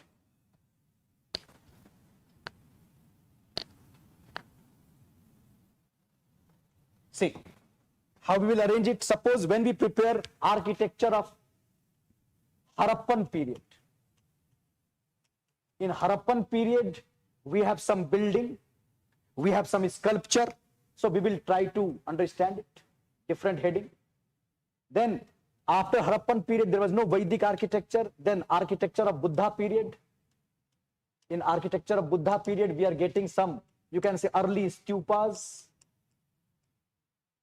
Early stupas we are getting. But when we come to Mauryan period, in the Mauryan period, see how Mauryan architecture is very important for us, for our examination. Because in Mauryan period, see how many examples we are getting. We are getting Mauryan palaces. We are getting Mauryan pillars. We are getting the stupas. You must be knowing Ashoka constructed 84,000 stupas. Right? So Mauryan palaces, Mauryan pillars, Mauryan stupa. Then number 4, you will see that after this Mauryan sculpture, animal and human sculpture, yakshas and yakshinis. Right? Then you have chaityas and viharas. Chaityas and viharas. So these are example of Mauryan architecture. In main examination, they can ask you, discuss Mauryan architecture. What would be your Answer, introduction. Then part 1, example of palaces. Part 2, example of pillars. Part 3, example of stupas. Part 4, example of sculpture. Part 5, example of chaityas and vihar. And then conclusion. You're getting it. So gradually, we will try to see how development of architecture, how development of painting, how development of sculpture, how development of pottery tradition, all this would be what? Visual art. You are getting my point? Suppose we mention stupa of Mauryan period because Asoka constructed 84,000 stupas. Even Sanchi and Bharhut was also part of it. But suppose today in Hindu newspaper came a news that one Asokan period stupas discovered in Madhya Pradesh. Are you getting my point?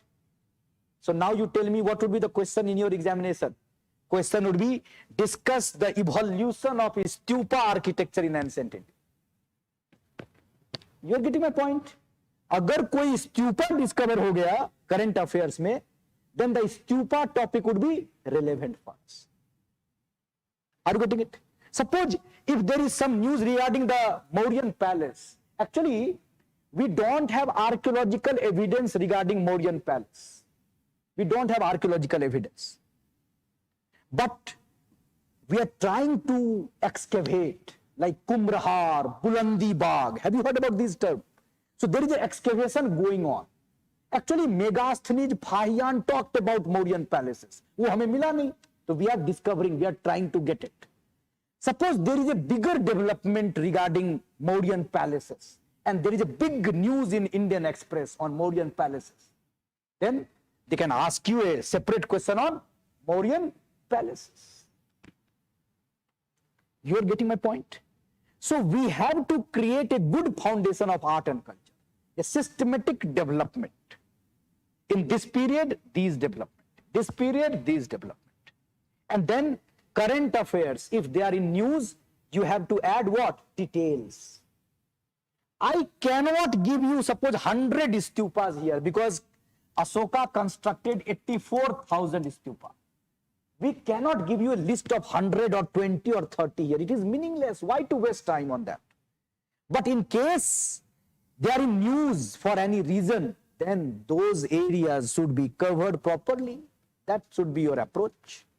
Is it fine now? So, in culture, you have one topic called performing art. Right? One topic called performing art. And in performing art, you have architecture, painting, you have sculpture, then you have pottery tradition, different pottery tradition, and visual art should be covered very properly, right? Then the second area for art and culture is what is called, right, performing art.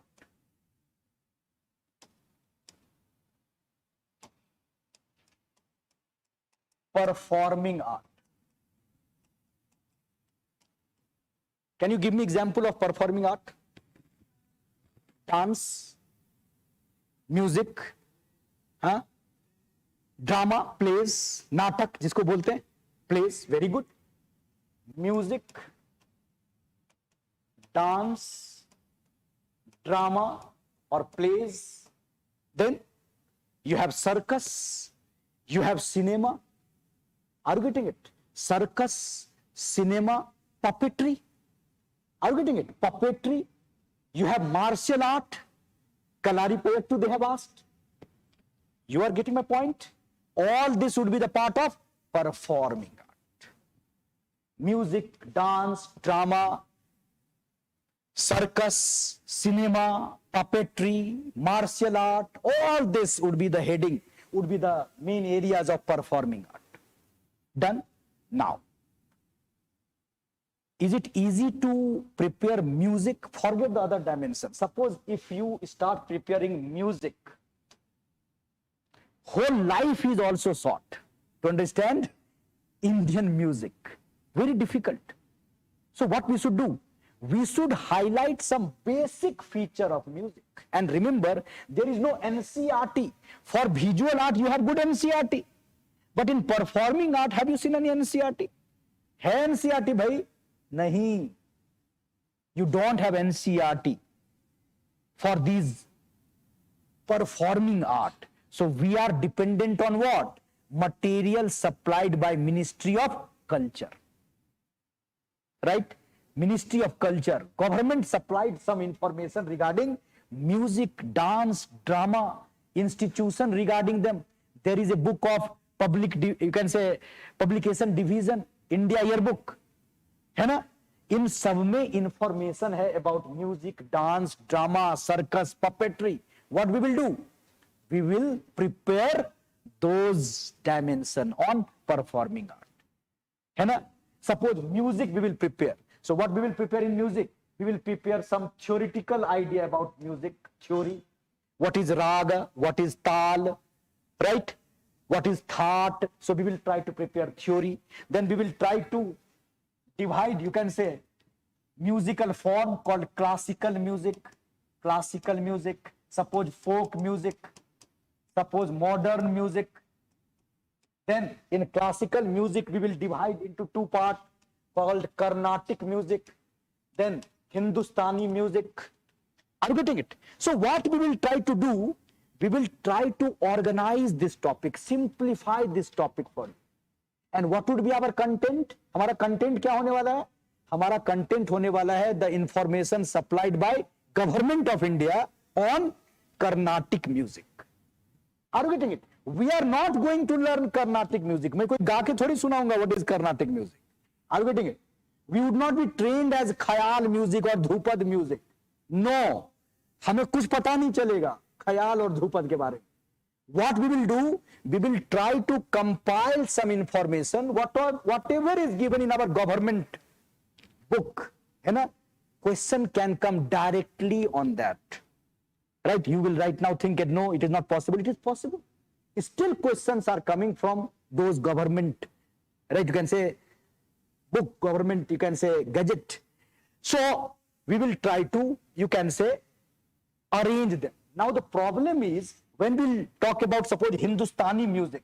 In Hindustani music you have many styles. Suppose Dhrupad, suppose Khayal, suppose Thumri, suppose Tappa. Now there is a musician called Thumri musician. So there are hundreds of musicians, they are called Thumri musicians. Can we remember those names? No. But if they are in news, in current affairs, those musicians can be asked. You are getting my point? So what we are going to do in this topic, we will try to organize these topics, circus, drama, dance and all. We will try to give some information on the basis of that book. And then we should be mentally ready for some current affairs. Are you getting my point? So when they are in news foreign, suppose folk music. Who can prepare folk music? Suppose 500 example of folk music would also be meaningless. So what we will do in folk music? We will do nothing in folk. Are you getting it? हमारा क्या strategy होगा folk music का? हम उस पे 2 minute भी time बर्बाद नहीं करें. Are you getting my point? And suppose for any reason they are in news, we will take up it in current affairs. Are you getting it? This is very honest acceptance. I want to tell you in the beginning. Don't think that in the class I would be wasting your time in giving you 30 example. Here we don't love that PPT kind of pumping material approach. हम लोग मेहनत करेंगे within the class. We will arrange it. We will try to give you basic information which can be managed. ऐसा information नहीं कि जो आप manage नहीं कर सकते. And one more thing, जो मुझे याद होगा वही मैं आपको कहूंगा याद करने के. I hope you're getting it. It's not that I don't remember this and I am pumping it that you remember it. No, it is not possible. मुझे भी वो याद हो. Are you getting that? Without any help, without anything, right? And then I will tell you to remember that. Then only it would be a a progressive approach. Just by showing you hundreds of facts here, not arranging it properly, not simplifying it properly, we don't like this kind of approach, right? Done? I hope you're getting it. So folk music, very difficult to manage. 5-6 example we will take, some very popular example which they have asked, and then rest we will wait for current. We will focus more on other areas. Why? Because it is not possible to gather information on folk music in India, folk tradition of India. है कि नहीं? है ना? So, performing art, we will take up music, we will take up dance, we will take up drama, we will take up circus, we will take up cinema. Briefly, suppose they can ask you how the evolution of Indian cinema, what you think that cinema will survive or not. This kind of question can be asked. Suppose puppetry. Have you seen any puppetry? Katputli dekha hai kabhi? Right? Only in 5-star hotels it is surviving. Are you getting it? Now you think about those people who are involved in this art called puppetry. Whether they will survive, whether the next generation will continue puppetry. Why? Because there are no consumers. No one is coming to watch them. Are you getting that? So this puppetry art is a dying art. They can ask you this question. Don't you think that puppetry is a dying art? And now you tell me that any implication of dying this kind of art, suppose puppetry will die. What is the implication of it? Is it good or is it bad? As a IAS officer, as a bureaucrat, you will help in preserving this art, or you will, right, not do anything. Do you think that survival of puppetry is important? Yes, but how it will survive? I cannot convince my 9-year daughter to watch puppetry. वो मुझे छोड़ेगी नहीं. She will stop talking to me. She is more interested in South Korean dance on YouTube. I can tell you. मुझे पता नहीं what is the. She is the big fan. मेरे घर में मैं देखता हूँ कि big picture of that girl South. I don't know the name. See, and I am teaching art and culture history. Are you getting it? I cannot convince even my daughter, 9-year-old daughter, to appreciate Kathputli, to appreciate. Then how this Kathputli, how this puppetry will survive? I hope you understand this kind of topic. And what you think, that dying this kind of art is okay with our culture? No, it is not okay. What would be the impact? What do you think? Suppose quickly, if I want to know, suppose this puppetry will die. What will die? Huh? Our culture will die. Profession will die. Economy would be impacted. Profession will die. But more important is culture will die. What is the significance of puppetry? Why this is important? Suppose that, just try to understand it, then you will think. Suppose in your family, suppose ये मेरी बहन है, I want to suggest something to her. I know that she is not interested in studies. She is always talking or chatting to someone. I want to suggest something to her. Directly I cannot do. वो बुरा मान जाएगी. So what I will do? Through puppetry on Ramayana or Mahabharata or any mythical story, I will tell her, request her, चलो देखते हैं. And through that story, right, she will get some learning. Are you getting it? So puppetry or any drama or any all this art you see, it's not only entertainment, it had some educational value. Are you getting it? Educational value. So and this education is important. Sometimes we learn through our cultural, you can say, evolution. So when this kind of art, drama is dying, folk drama is dying, puppetry is dying. So what is dying? Education is dying. Are you getting it? And when education is dying, there would be what is called birth of popular culture. Yogendra Singh called it McDonaldization of culture. सब एक ही तरह का culture हो जाएगा. Popular culture हो जाएगा. We all have the same dressing sense. We all have the same dressing, food habits. We all love pizza, right?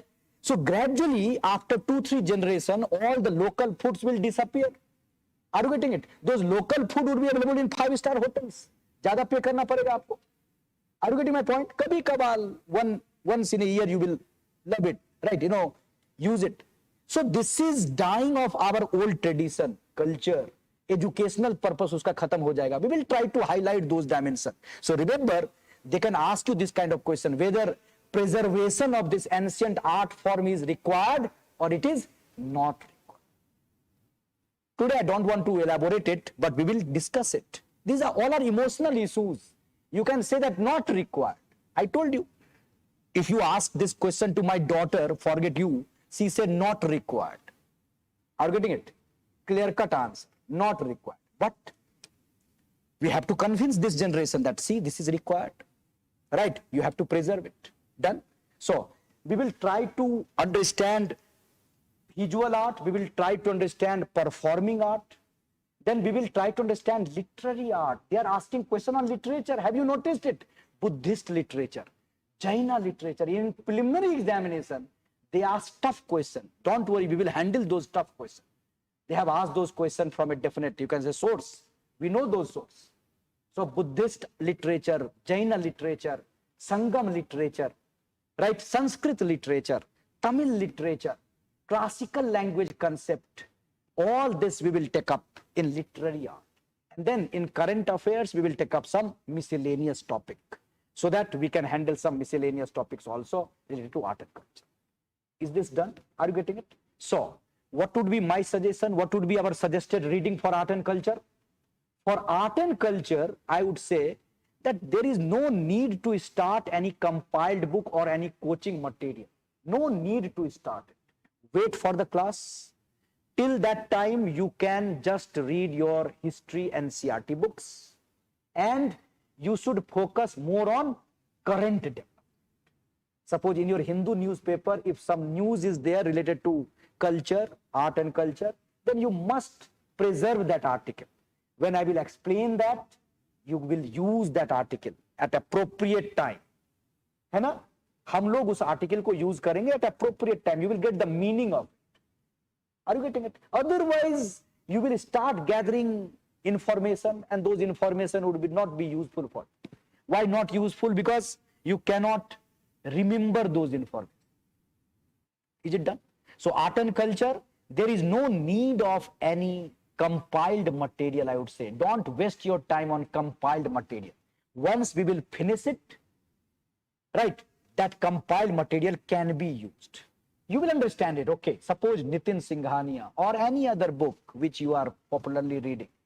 And always remember, those writers, they have been our student. Even Nitin Singhania was our student, right? Now I can, so suppose if I will say I taught Nitin Singhania art and culture, you will not believe it. आप बोलोगे तो आप तो young लगता है, नितिन सिंघानिया आपसे बूढ़ा लगता है. मैं यंग लगता है तो मेरा क्या प्रॉब्लम है, राइट? जो सर भी यंग लगते हैं, मुझसे 20 साल बड़े हैं, 20 साल नहीं है. Are you getting it? You are getting my point? So those compiled material, I am not saying don't use it, but use it at appropriate time, right? Once it is finished, you will start getting it. फिर बाद में क्या करना? Nitin Singhania or any other book you read, and you जो भी कोई important information है, you can collect, you can get, right? छोड़ना कुछ भी नहीं है, लेकिन appropriate time पे use करना है, so that your life would be smooth. This process of learning would be smooth. Is it done? So art and culture, I hope I made my point clear. You have the idea about the syllabus. You have idea about the strategy. Now the last, you have tolerated me for long, right? So 20 more minutes. Last is world history, right? Coming to world history.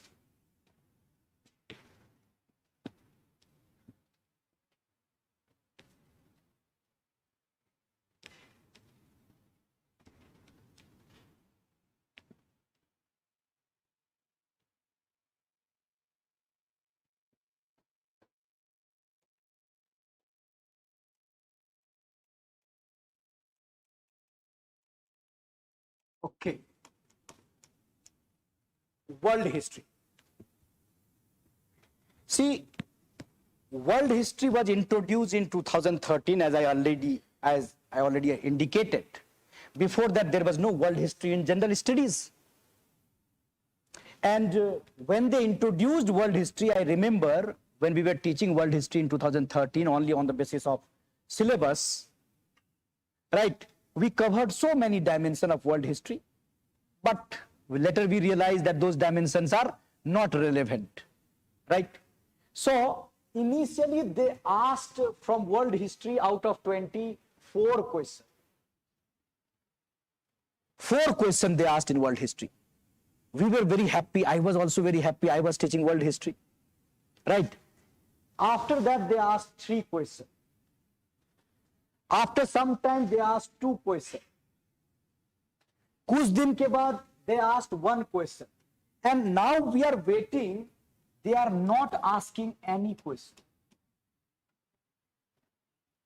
Right? Now you can understand my problem. अगर नहीं पूछा तो मेरा क्या होगा? Right?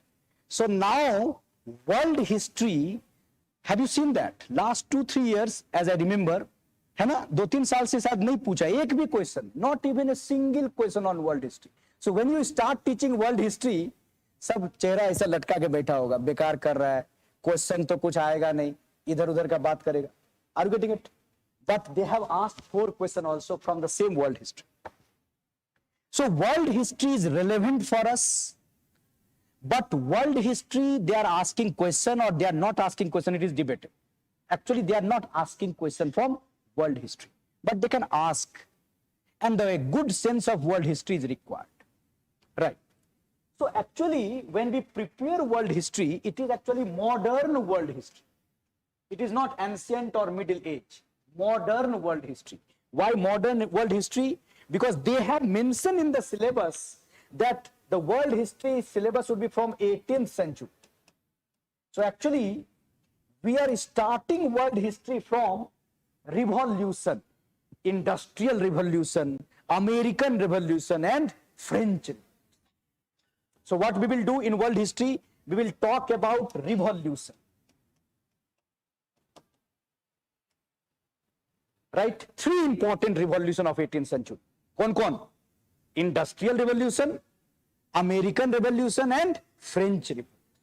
This is the beginning of world history.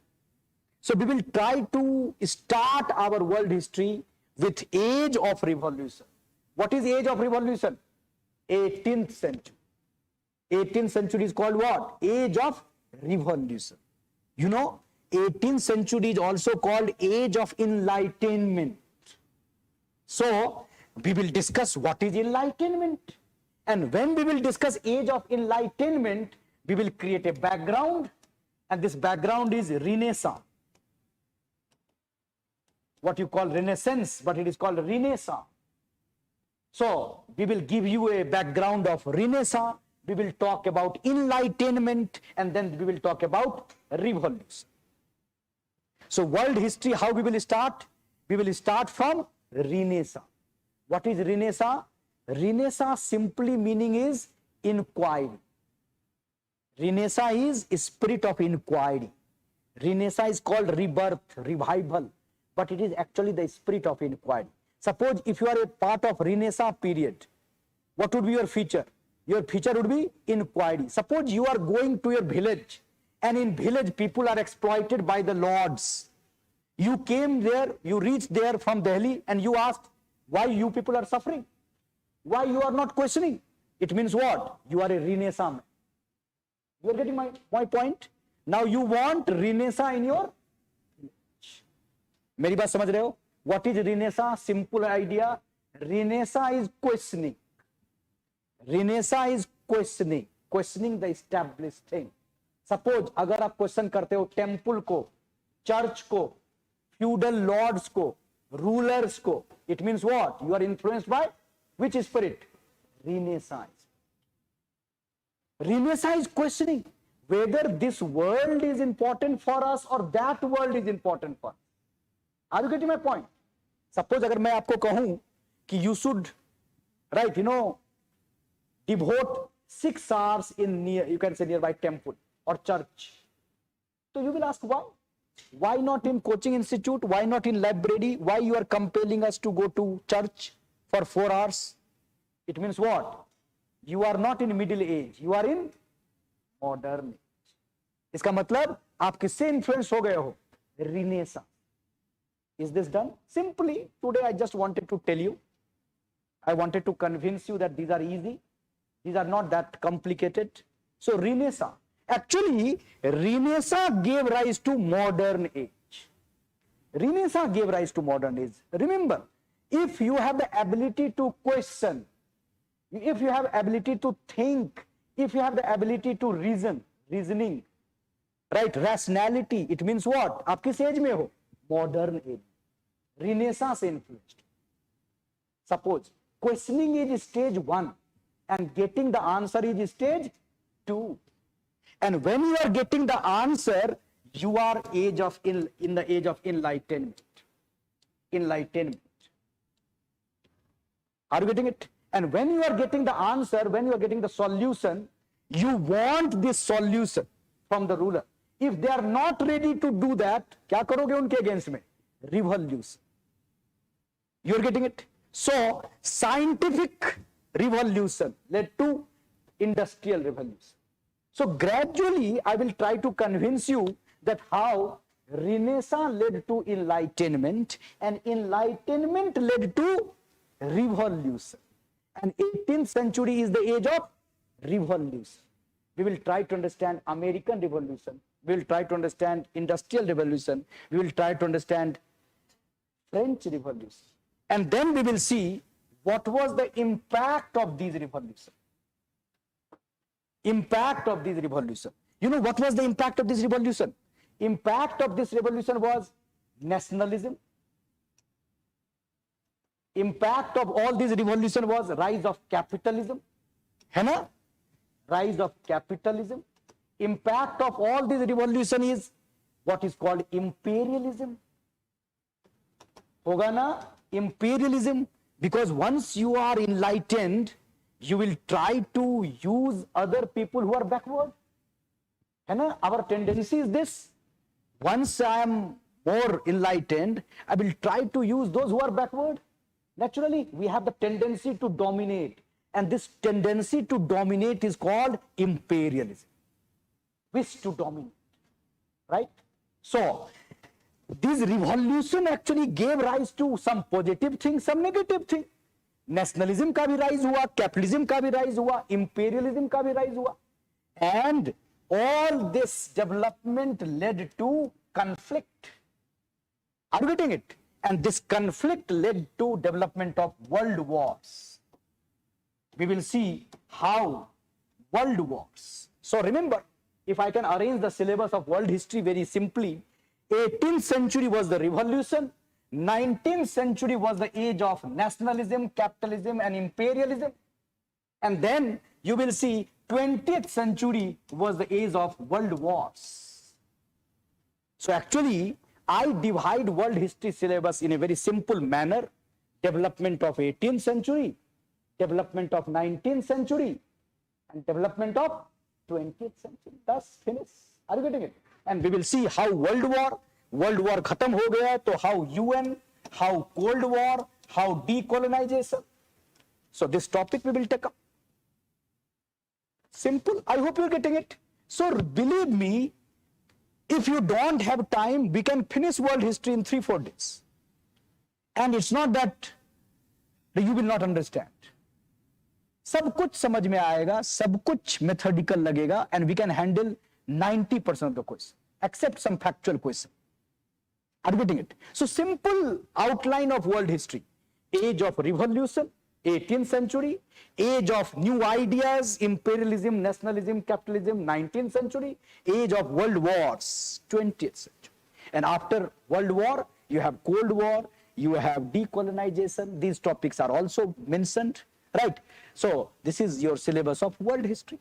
And you see the question, all the questions are from these areas. Are you getting it? So it's not that complicated, it's not that easy, it's not that you can say simple also. Of course, you cannot get this kind of idea from NCERT, but yes, what should you read for your world history? NCERT book of Arjun Dev. Have you seen Arjun Dev's book? Arjun Dev, old NCERT. It's a very good book on your world history. Arjun Dev. NCERT, old NCERT, now reprinted, Arjun Dev. It's a very good book, right? So 30-40 pages you have to read on world history. You don't have to waste your time on French Revolution in 40 pages. Don't do it. Are you getting it? What is our approach actually? We try to cover French Revolution in 50 pages. What is the use of it? They have not asked question. You don't know whether they will ask question. Even those questions which they will ask would not be solved from those 50 pages. But within 2-3 hours, we will create a good storyline of French Revolution. I can tell you that. Even an optional student, right, cannot create problem for you. Right? Unko bhi dikkat ho jayegi, right, on your understanding. And it can be done within 2-3 hours. Why? Because we have a systematic flow chart type approach. Is this done? Right? So, today I talked about significance of history for civil services examination. I talked about syllabus of history. I mentioned all the component of history. Then third, I talked about overall approach. Then fourth, I started elaborating component-wise strategy. And my strategy was not, a very complicated academic strategy. I always prefer a real, a common man's strategy. Common man's strategy, right? What a common man can do. And we all believe as a team in ALS that a common man can qualify this exam. Right? You don't have to be genius or extraordinary. Jojo sir will tell you, probably, bola hoga, that you need an ordinary man to qualify. We all believe it. Ordinary man can qualify.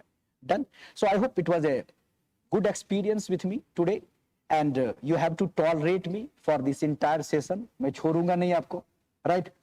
Or we will make this journey very simple, this learning interesting, not very boring and complicated, not, giving you thousands of information without understanding. This is meaningless, right? But we will add information also at appropriate time. Is it done? So all the best, hope, right? We will see you in our classes. So thanks.